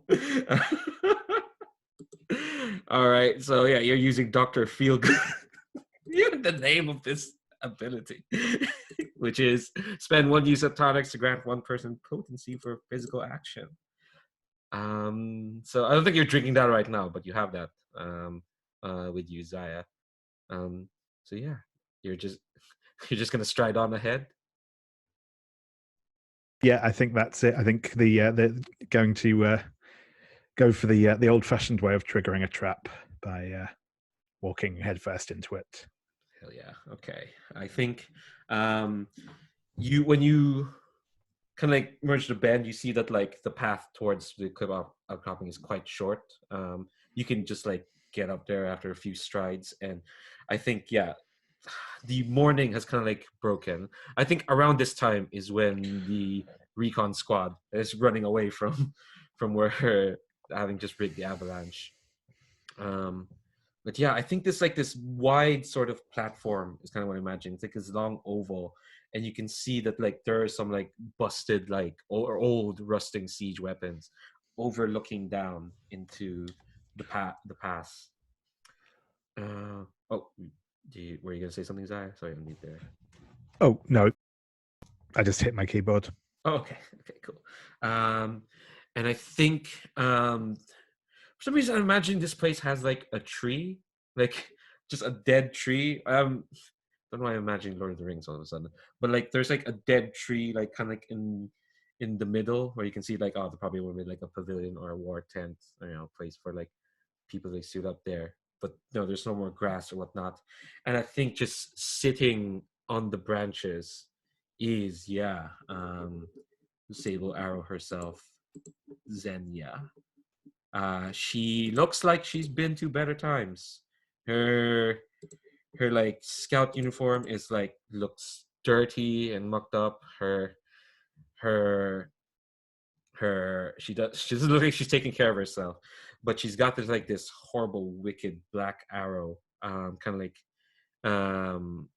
out in one of her hands and her bow in the other, and she sees you, Zaya, and she just scoffs. She says, "Ugh, I was really hoping they'd send their actual heavy. Instead I get an up jump rookie."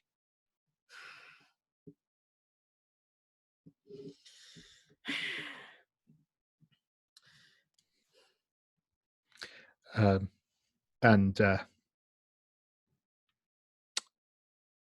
I think she's just going to sort of shrug and say,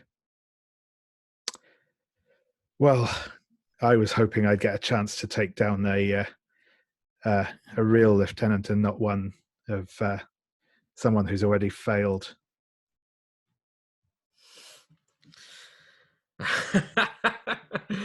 Roll to provoke. I think her face just. I think.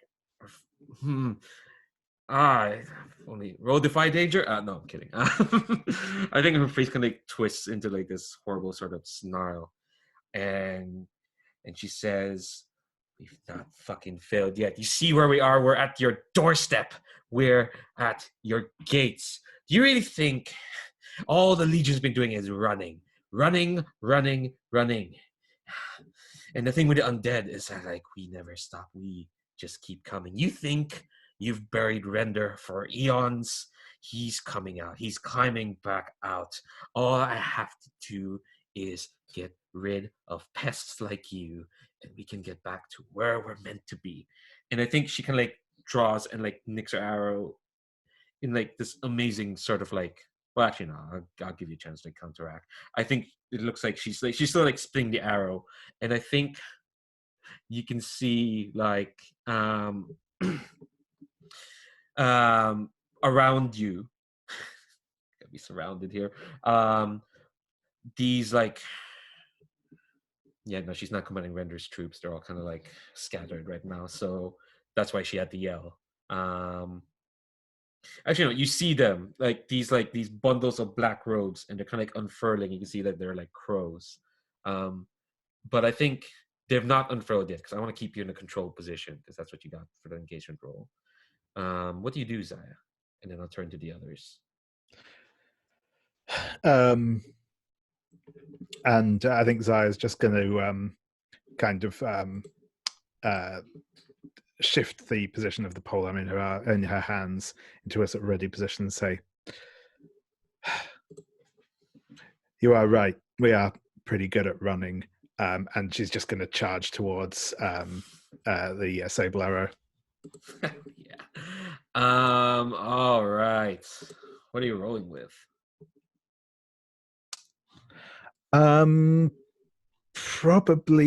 Probably just skirmish, to be honest. Yeah. All right. Yeah, I think probably just skirmish. Okay. All right. So this is gonna be controlled because she's. You can tell she's not the most stable person right now. Um, what are you using? What are your weapons? You got your wood axe, which is not a fine heavy weapon. Currently, I'm using a fine heavy weapon at the moment, the pole arm. Yeah. Yes, and yeah, she's not undead, so not having black shot is fine. She's level 3 now. I'm counting her as basically an infamous. So it's gonna be controlled standard because all the fine stuff. I'm gonna. It would have been great, but you're wearing heavy load right now, and you have to get to her. Yeah, no, that's more than fair. Yeah. Right, so do you want to push yourself or take a devil's bargain? I think again, given we're in a controlled position at the minute, I'm just going to roll with what I've got and. Delete these clocks.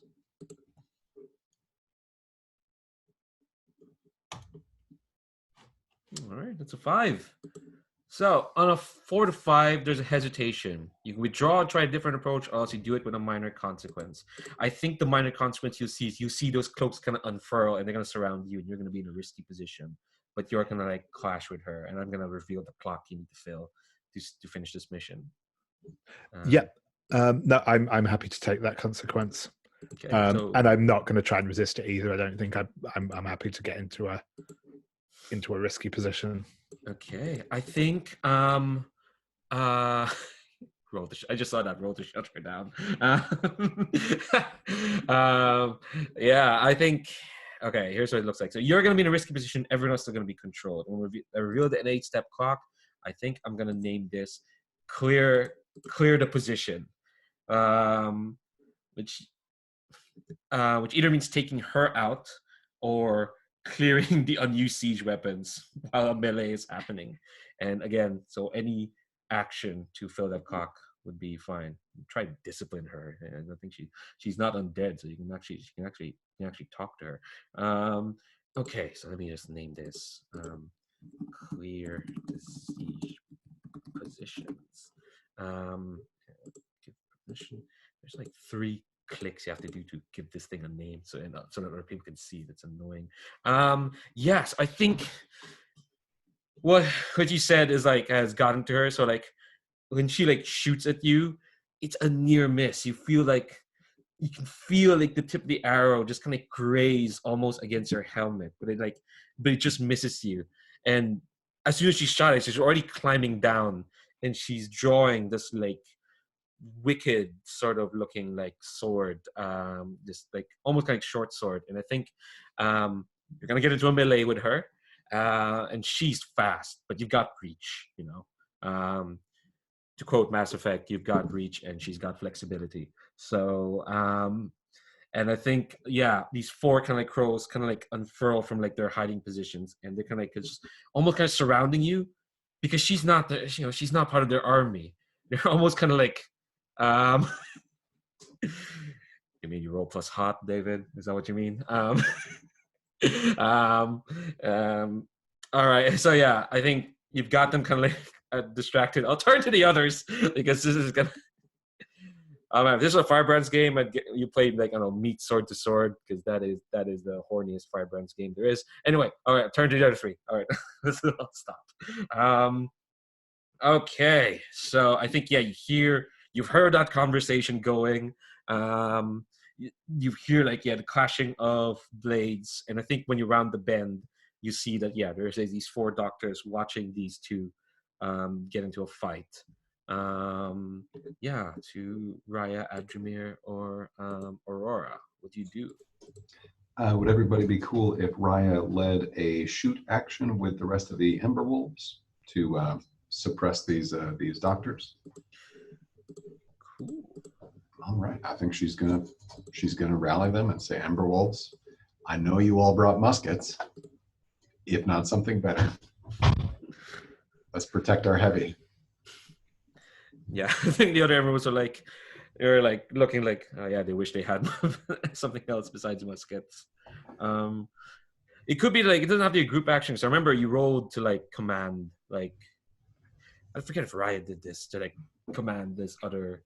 Oh yeah, I remember this. Yeah, and Adularia commanded the other rookies, the other Star Vipers, to like shoot at them. So like it doesn't have to be like a group action where Adramir or Aurora has to join in, but like. Oh yeah, okay. So assuming we brought the other rookies, I think Raya could put down a martial role and try that.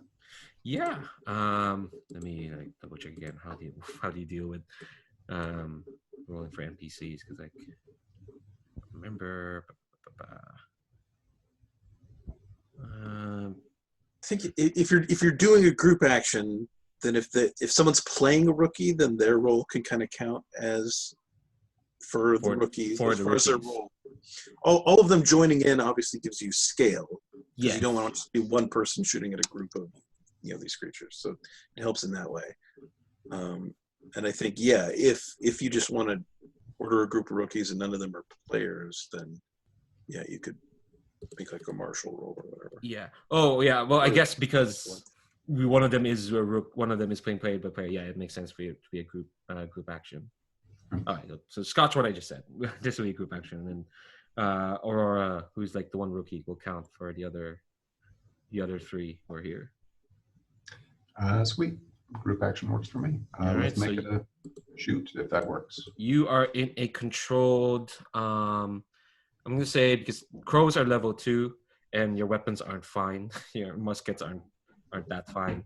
Black shot will put you up to a standard. So this is a controlled standard.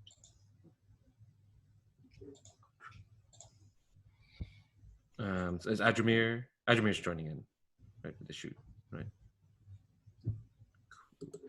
Right, controlled standard. If anyone wants to push themselves, take a bargain to add another die, feel free to do so.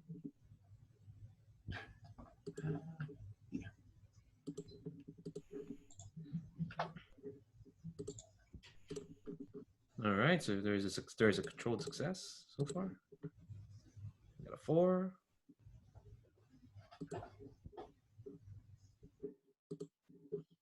Ooh, we got a 6. Oh, poor Adramir. I'm gonna failure. Check what is Roll20 doing with you, Chris? What's up? All right. Okay, so controlled. Oh, it's a success. Take 1 stress, Raya. Because Adramir failed. So I think we're actually at the top of the hour. Let's come back let's take another 5-minute break if that's okay with folks, and we'll come back and we'll suppress fire and keep this going. All right, be back in 5. I'm gonna pause the recording. And we are back. So you got a 6 on a controlled, which is really good. So I think what that looks like is y'all take fire. I'm imagining that you kind of left the siege weapons behind a bit, behind you, and I think that because it's controlled and is it standard? Yes, I said standard. I think one of the doctors will will drop. I think they will just kind of get blown apart, and I think the other 3 are just they kind of move away from where Zaya and what's the Sable Arrow's name? Xenia. Oh, okay. Where Zaya and Xenia are having their fight, and I think they kind of because you're still in a control position. I think what they do instead is the 3 that are left just kind of form a wall between you, and they can just stand shoulder to shoulder. And if I hadn't described the doctors in a while, they're these long, lanky figures in black robes and plague mask, crow masks on. And I think they've all kind of brought out these short, sharp, sort of scalpel blades. And you can tell the way they move, they're a bit fast and a bit quite nimble. But I think they're not doing anything. They're almost kind of waiting because you got shot one of theirs. So it's almost no, we're not gonna attack you. We've been ordered to get into position. Yeah. So I think, and you can see that there's enough space for you to just get there, and because you're in a control position, it's almost like so long as you don't interfere with what's happening with the fight, they're just gonna watch. As you can set up your siege weapons right now if you want to. Ooh, let me fill up the clock actually, because you got a success. Choose a side. 1, 2. Well, actually, you don't know if they're just gonna let you do your siege, but they're just standing there, kind of in between you and the fight with Zaya and Xenia. They're kind of just watching. So turn to Adjumir or Aurora. Or we go down the hierarchy. We go from Zaya to Raya to Adjumir and then to Aurora. I think Adjumir is probably going to do a. He sees that these things basically. We can't hear you, Chris. Can you hear me now? I can hear you. Oh wait, I can. nope. For some reason, my computer is muted. I don't know why. Can you hear me now? Yeah, that's fine. Yeah, I don't know why I muted my computer. Okay, I can hear you. Okay. I think what Adjumir is going to do is he's going, since it seems like the doctors aren't really paying attention to really what we're doing. I mean, they didn't really respond after we shot down one of their own. They just continue to just stare at Zaya and the Sable Arrow. No, they've kind of like form a line between you and them, but they're staring at you. They're staring at you towards you. Okay. I think what Adjumir is going to try and do is he's going to try and basically maneuver around to the other side and maybe see if he can set up a situation where basically he's shooting at them from one side and everybody else is shooting him at the other. Basically, it's kind of a built-in distraction thing. Okay, cool. So yeah, I think this is gonna set up whatever Aurora does next for sure. Okay, so this would be basically maneuver because he's trying to move around to position. Okay, I think this is, let me see your load. This is controlled standard. I think you're still in a controlled position. And you're pushing. Is anyone assisting? See, I think. I'd be happy to assist. Okay. How are you assisting Aurora?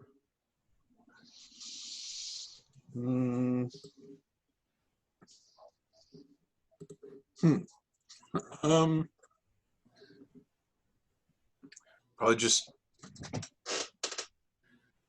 they're doing whatever's asked of her.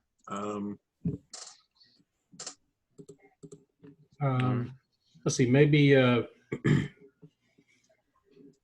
maybe she's sort of lining up the other, sort of lining up in the other direction, so that we're sort of like, you got Raya and the other couple of rookies in one spot. You've got Adjumir on one end of kind of like a crescent, and maybe you move to the other end of the crescent to kind of set this up, sort of thing.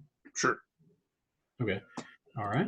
And I'll push myself for an additional die, so that'll give me hopefully a total of 4. Nice. Okay. Hey, it's a 5. All right. So add. Well, no, this is setup action, so I'm not gonna add anything yet to the clock. But here's kind of like what it looks like. I think you like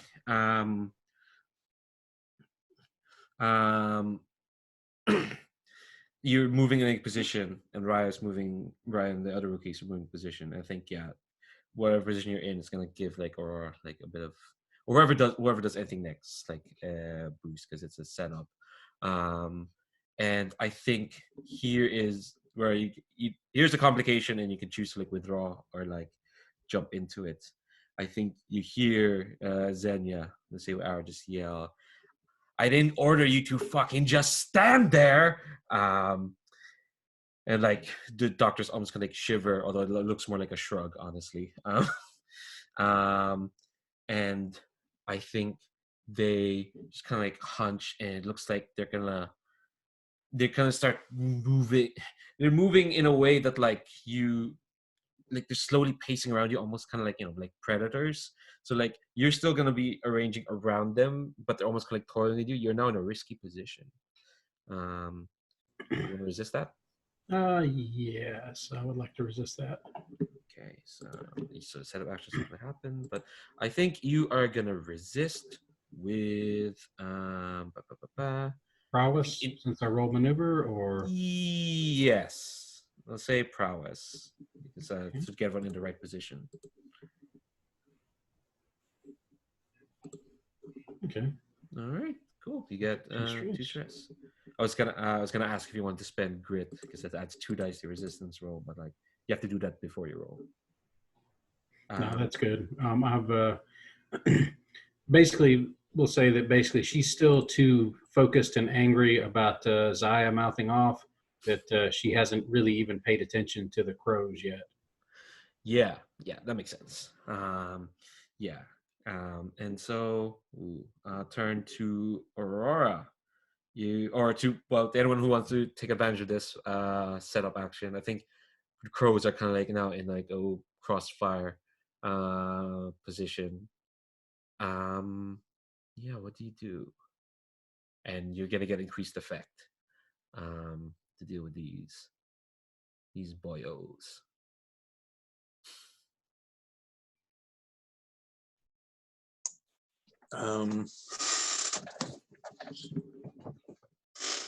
So are we saying it's a group shot, or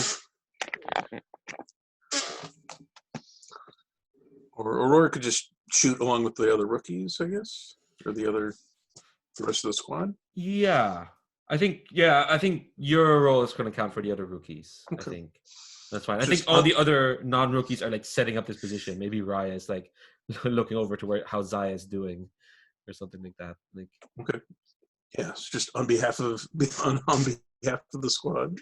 yeah, We'll take the shot. Artistry Ember Wolves. This is going to be controlled. Great.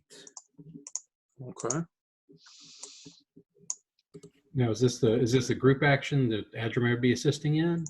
I think if you want to assist like Aurora's role, that'll help out the other rookies. Yeah, I'll offer an assist basically for the as part of that general setup. Like he's going to be shooting too, so. Okay. You have a devil's bargain. I would maybe take Devil's bargain.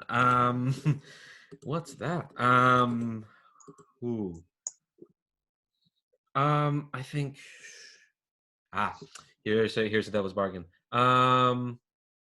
The tree that Xenia was sitting on, you see it like start to pulsate.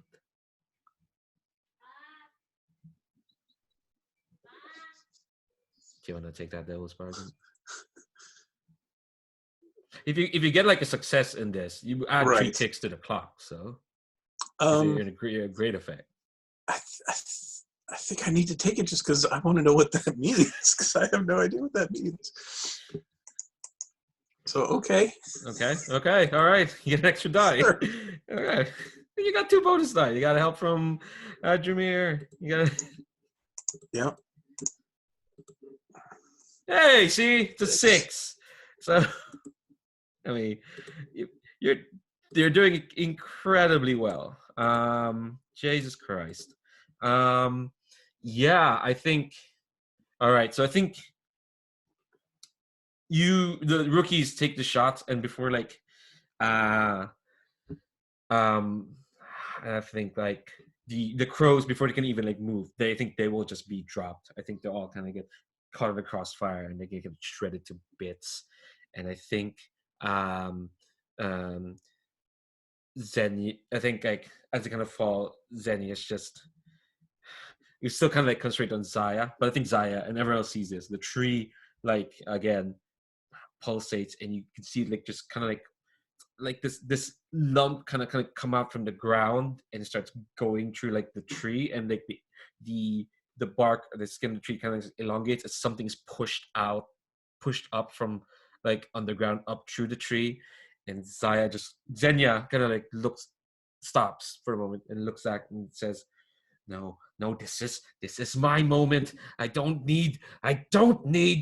And you see like the tree kind of like bursts open a bit, and you see like a snout of like a wolf kind of poke out. And when it pokes out, you feel like it's this like horrible haze kind of starts emerging from the tree, and this wolf, we can tell it's kind of like bigger than like usual. It's not the wolf, but it's bigger than a normal wolf. Brian, I think Brian and David, you weren't here when they fought the giant, horrible blight wolf. Um, um, but this is one of its offspring, and it starts kind of like scrabbling out, and it's like this wolf is like the size of, let's see, if the blight wolf was the size of a giant camper van, this one is, I think, the size of like I don't know, a pony. As it starts kind of like just tearing its way out, and kind of like falls out, and like in this like slick of like horrible rot and muck and dirt and whatnot, and it kind of looks up, and it sees you, and actually I'll say that it's a bit bigger. It's like as tall as like a human. I'd say it's as tall as Xenia, and she just like almost shouts, almost crazy, like, I had this under control. I don't need. And the wolf just gets like this horrible phlegmy howling. And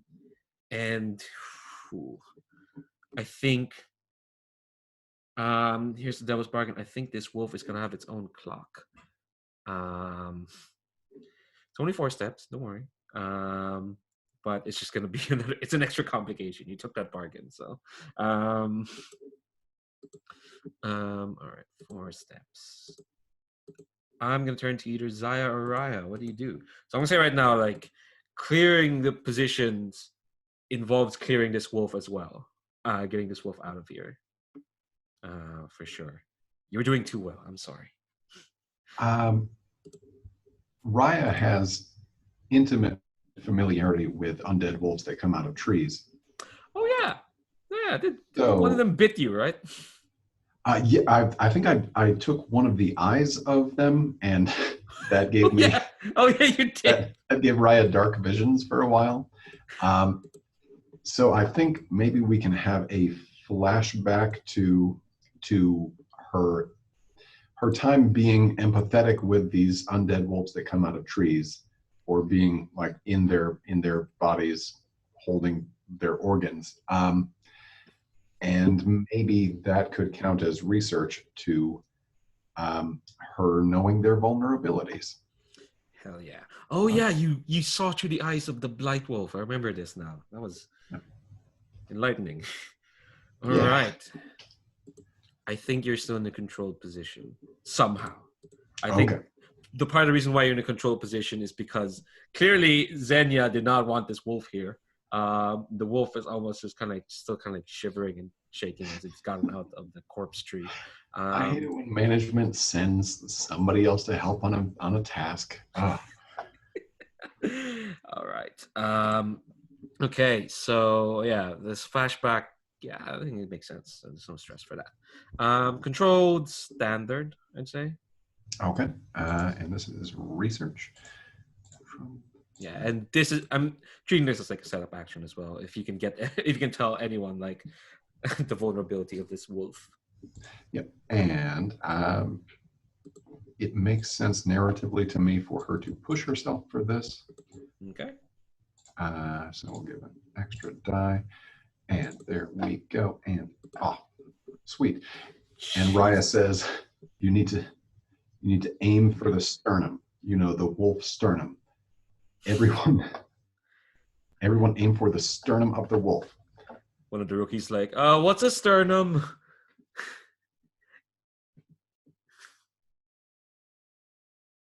All right, no answer. All right, cool.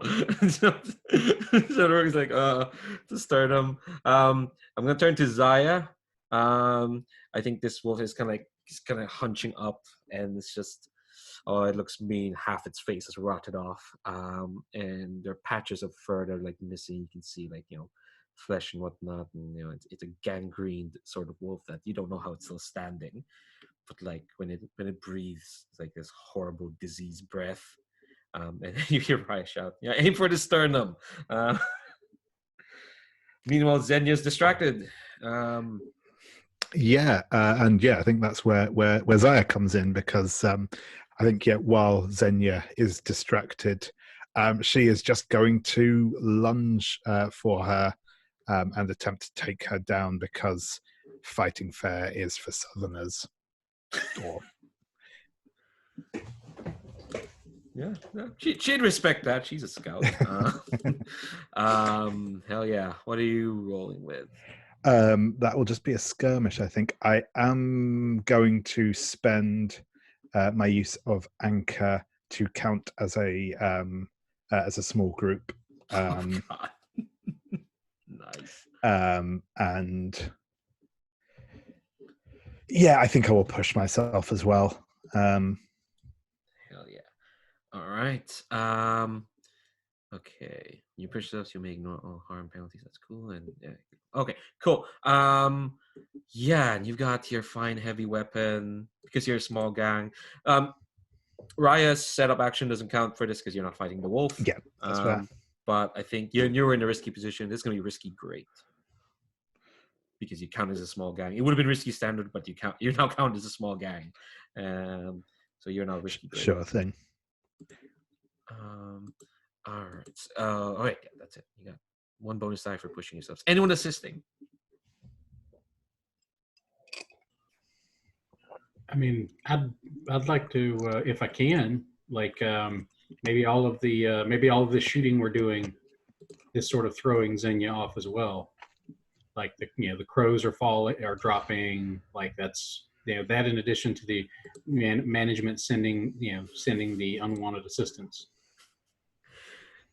She's not. Yeah, she's not having the best of days. Cool. Take one stress. You get a bonus die. And yeah, risky great. Jesus, yeah, that's good. That's a 6. Love to see a 6. So I think how are you taking her down? So I think just as she takes that moment to like as Xenia turns to look towards the wolf, Zaya just surges forwards and I think just rams the pole arm basically through the back of her neck and out the other side. And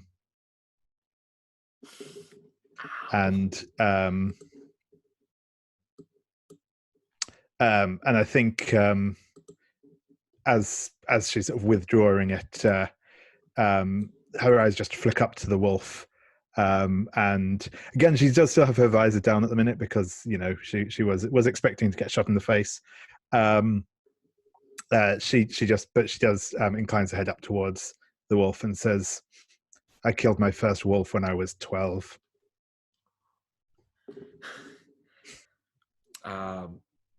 Roll plus cold. I don't know. Oh gosh. I think the wolf this was like another roll. If you just be a badass and basically tell the wolf that you're gonna be in for a fight, kid. That was more just flavor for me. Okay. Really. I wasn't angling for another. Okay. All right. Cool. I think to commit to this clock being here, I think this wolf will just will kind of hunch up and just kind of start growling, and I think I'm gonna turn to Aurora, and again to the other rookies or to Adramir. And I think you take the pole arm out, and Xenia will just kind of just fall to the ground. She done. She's dead. And but this wolf is still here. You need to clear the position. You need to clear this wolf out. So turn to like Adramir or Aurora. What do you do? Or Aurora and Raya. Yeah, we did just Adramir. Or Raya did shout out the thing. Oh, go ahead. Damn, sorry. And Raya also shouts out as she clicks the next round into place in her fine pistol. It's the breastbone. It's right where the collarbones meet, and she fires. Okay, cool. Is this a group action for everyone else? Sure, yeah, we can make it a group action if you want. Yeah, cool. So this is gonna be, it's kind of controlled again because like everything's kind of calmed down. Jesus, you're doing really well. What else can I throw at you? Yeah, so controlled. I'm gonna say great because again, Raya did the research. And yeah, is anyone pushing themselves? Need a devil's bargain? Tell me a devil's bargain. I've got one pip in shoot. Tree starts pulsating again. Nah, I'm good. Okay. Fair enough. We don't need that. We know what it is now. Just saying. I am pushing myself. Okay, cool. All right, let's do this. Shoot the heck out of this thing. All right, cool.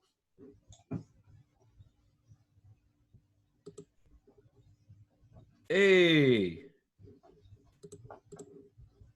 Jesus, all these sixes. What am I gonna do? What am I gonna do? What can I do?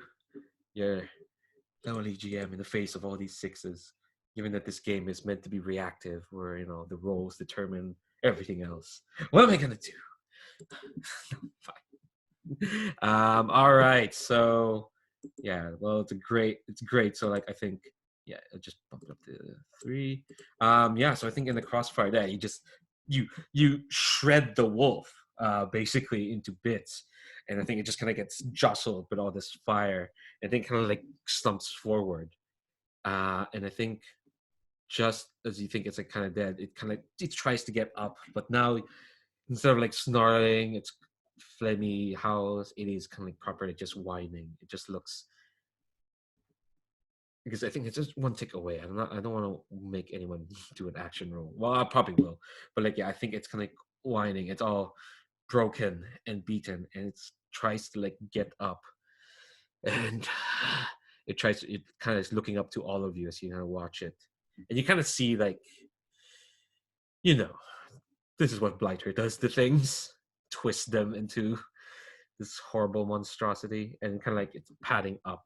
It's kind of like it's kind of padding next, like Xenia's corpse, blood leaking everywhere, and I think it kind of gives you like this horrible pitiable look, and it almost like it goes towards like Xenia's corpse, and it starts trying to drag it away from you towards the tree. What do you do?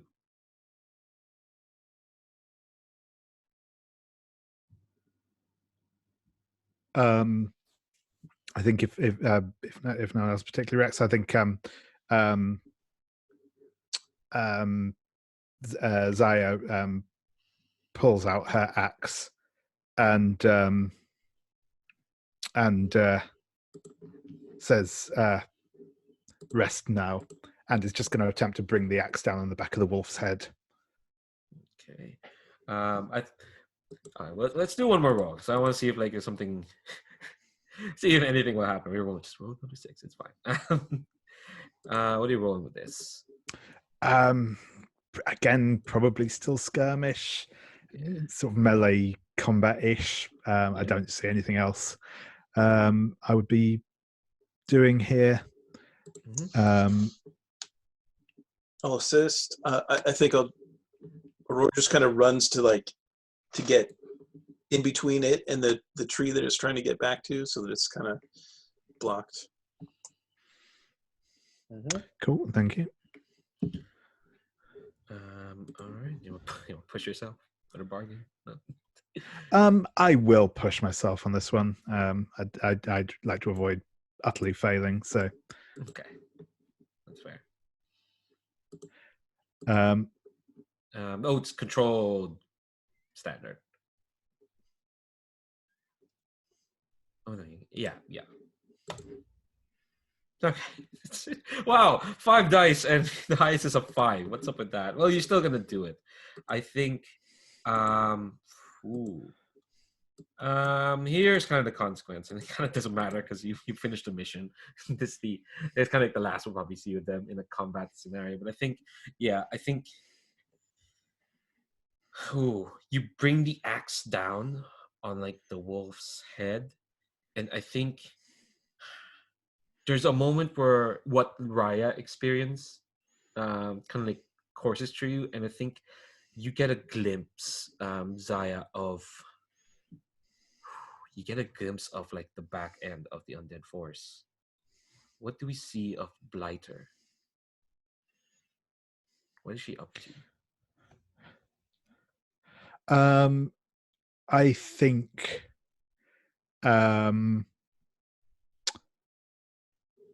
think we maybe see Blighter with some of the folk from the moor, and they're but kind of being pumped full of like nasty looking fluids, and but clearly being like corrupted. Oh, and maybe some like bats as well, like horrible zombie bats. Yeah. Oh man. I'm imagining a zombie acid bat guano. Thanks for potent bombs. I think she's not even the front line. She's at the back working. These folks being pumped, and I think like I would describe Blighter as like this tall, like we got a glimpse of her at the siege of Fort Callisto, like unreasonably tall. She's got this like long, like almost modern looking, trench coat. It's like full pockets and whatnot. She has got this long stringy, no, it's not stringy. It's like thick black hair, but it's a kind of thick and shiny. That's like, you can tell like it's not been washed in a while. Like her back's kind of like turned to what you're seeing, Zaya. And I think she kind of like almost gives a start, and she'll turn and look at you, Zaya, and you can see that like she's got like all these like bandoliers and like stuff like on her. It's kind of like weird like gadgets or like chemicals and whatnot. And she sees you, and her face is like cracked almost. Again, it looks less like a fungus and more like the kind of crack that like folks who just don't wash for a while. And she kind of like reaches out a hand, and her hands are like they're really calloused. And from your point of view, it's almost like she's touching your chin. You can almost feel like her calluses scrape your chin, Zaya. And she says, "You're doing well so far, Legion. I'm very impressed."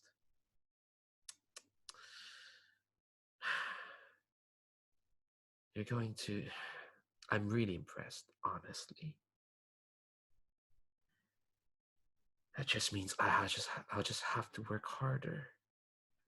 What that means for you and your little soldiers, it's just gonna mean a longer, slower, more painful death. Here, let me give you a preview, little soldier. And like she squeezes her chin, and you get squeezes your chin, and you get jolted out. And I think it almost kind of like a bang, as like this horrible pain courses from you, from the wolf towards you, Zaya. And it's almost like you remember that time an explosion happened in your face. It's kind of like that, but like mental, and you can take like a bunch of corruption. Not a full blight, but like, let me see, how's your corruption doing? Where is Zaya? I think 4, 5. No, you're dealing with by 5 points of corruption. Yeah, I will attempt to resist that, please. Yeah, go ahead. I think you're gonna resist with resolve. I think it's resolve. Certainly. Thankfully, I did bring a reliquary along with me. So And corruption goes down by 2, and you get an extra die. And you have Devil's Own Luck, so you get another extra die. And if I remember correctly, did you push yourself on this roll? on the roll, I did, yes. Yes, so you also get another die for Eat Iron Shit Nails, because you resist a consequence from any roll you push yourself on. You take an extra die. Yes, that's a good point. Yeah, I'd forgotten about that. Yes, so you have 3 extra die to resist this. And you have a point of grit. You can spend that to get 2 more die resistance roll. No, you don't need to do that. Let's do that thing where I can't actually read the. Oh, I think that's a 6 in there. Yeah, it's a 6, so you're taking no stress. So yeah, how does it feel and how does it look to the squad when you kind of like when you kind of like just how does it look like? Do you even like show that you were that Blighter was talking to you? I think there's possibly. I think there's maybe no. There's maybe no obvious sign that Zaya herself has been in communication with the blighter, but I think like all of the blood and ichor flowing out of the wolf like flows to and pools around Zaya's feet, even though that isn't like the way the liquid should flow given where it is. God. Yeah, and I think well, how is everyone feeling? What kind of like last shots we see of this squad as you start like setting up siege weapons, clearing the old ones, and getting them prepared?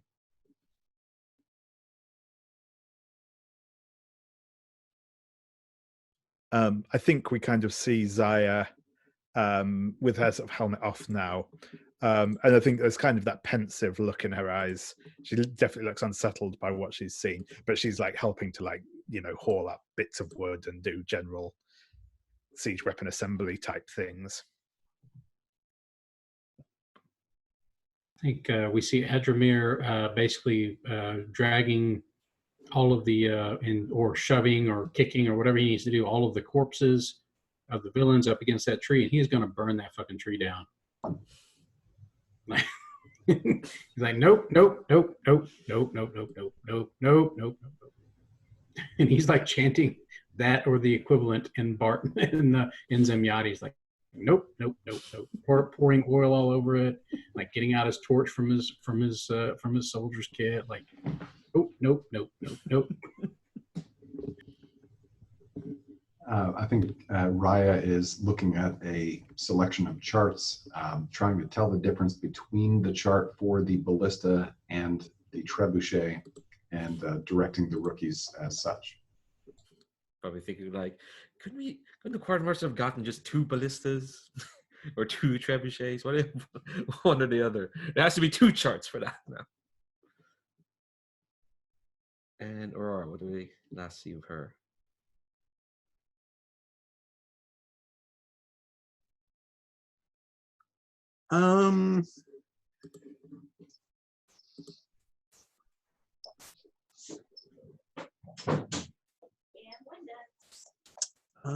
Milo.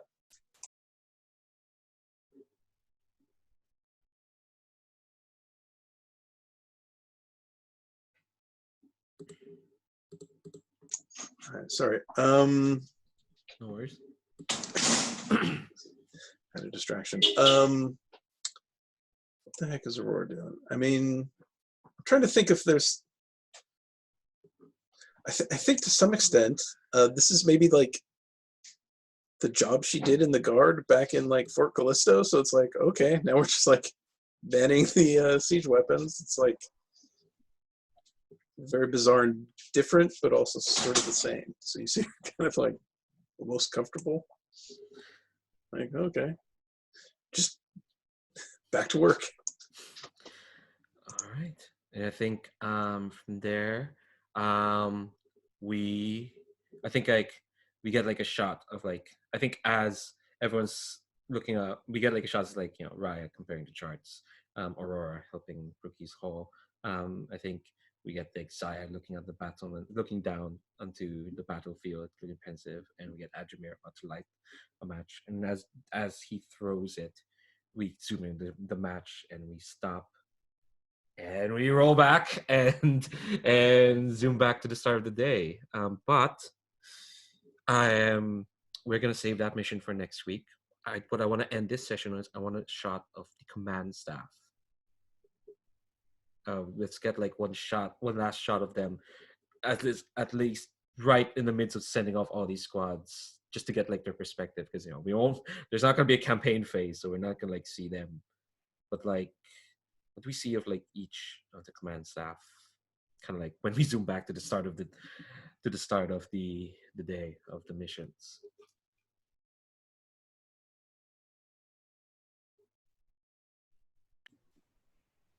I think at least to the commander, and probably she would have drugged the marshal into at least part of this. Is there? She's basically like, she's got the main, where they expect the main battle to happen, like later that day. Like after we've done all our delaying actions and forced them into one approach, after all that's happened, and they all come up like, this is where they have to be. And I like pointing out, okay, these are where, these are the obstacles they've got. These are the obstacles we have here. Like, this is where this is the range of our siege weapons. This is where our ballista can hit. This is the trebuchet. This is the extent of the trebuchet. Like, and basically just, okay, this is where we need our mass of force here. Just inside of trebuchet range, because that's where we want to hit them. Like, because we want to let our siege weapons batter them as much as they can. Once they make it past the siege weapons, that's where we want to hit them, and kind of like laying that out, and they moving little pieces around the board, trying to anticipate enemy battle plans, trying to map out like where they might use the stuff that we know they have, and trying to guess at the stuff that they might have in order to anticipate, like, well, we know they've probably got at least a couple of those giant horror things because we've had reports of those. There might, do you think she's brought the wolf? Hell, maybe. We better think about that. That sort of thing. And they're just, just basically, you can see them basically sipping like really hard coffee or tea or whatever the heck they have, as they're like staring at that map. And I think at some point, like each of the other command staff folks wander in, they talk to the commander, they talk to the marshal, like back and forth. Everybody's just sort of like, saying, okay, this is what we've got. This is the info I've got. This is what I've heard from the folks who've made it back from the scouting missions, etc. And just sort of, you got this sort of, information relay happening into the room until it's time to head out for the big final battle. All right. What do we see of the marshal or the Lord Keeper or the quartermaster? I think there's an extended shot of the marshal and the quartermaster standing shoulder to shoulder, sort of hashing out the details. But okay, so I'm going to send this group on this mission, this group on this mission. What do you think we need? I think we need this. And as the marshal is realizing he's running out of specialists, running out of troops to send, the quartermaster continues to say, "Oh no, we've got plenty of that. Don't worry, we're fine. Yeah, no, here I can give you this and this and this."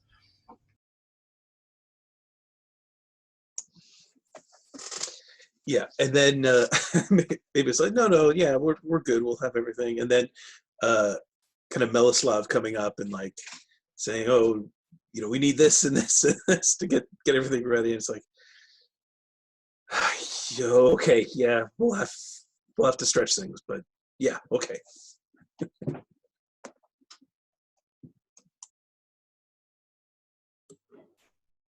Funny, what do we see for the Lord Keeper?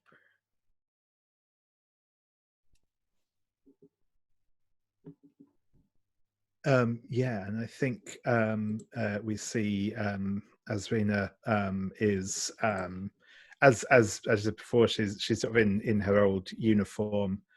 She's actually sort of up on the ramparts, sort of going back and forwards along a couple of the the units positioned up there, exchanging a few words with them. and yeah, watching over the ramparts as the horde starts to approach.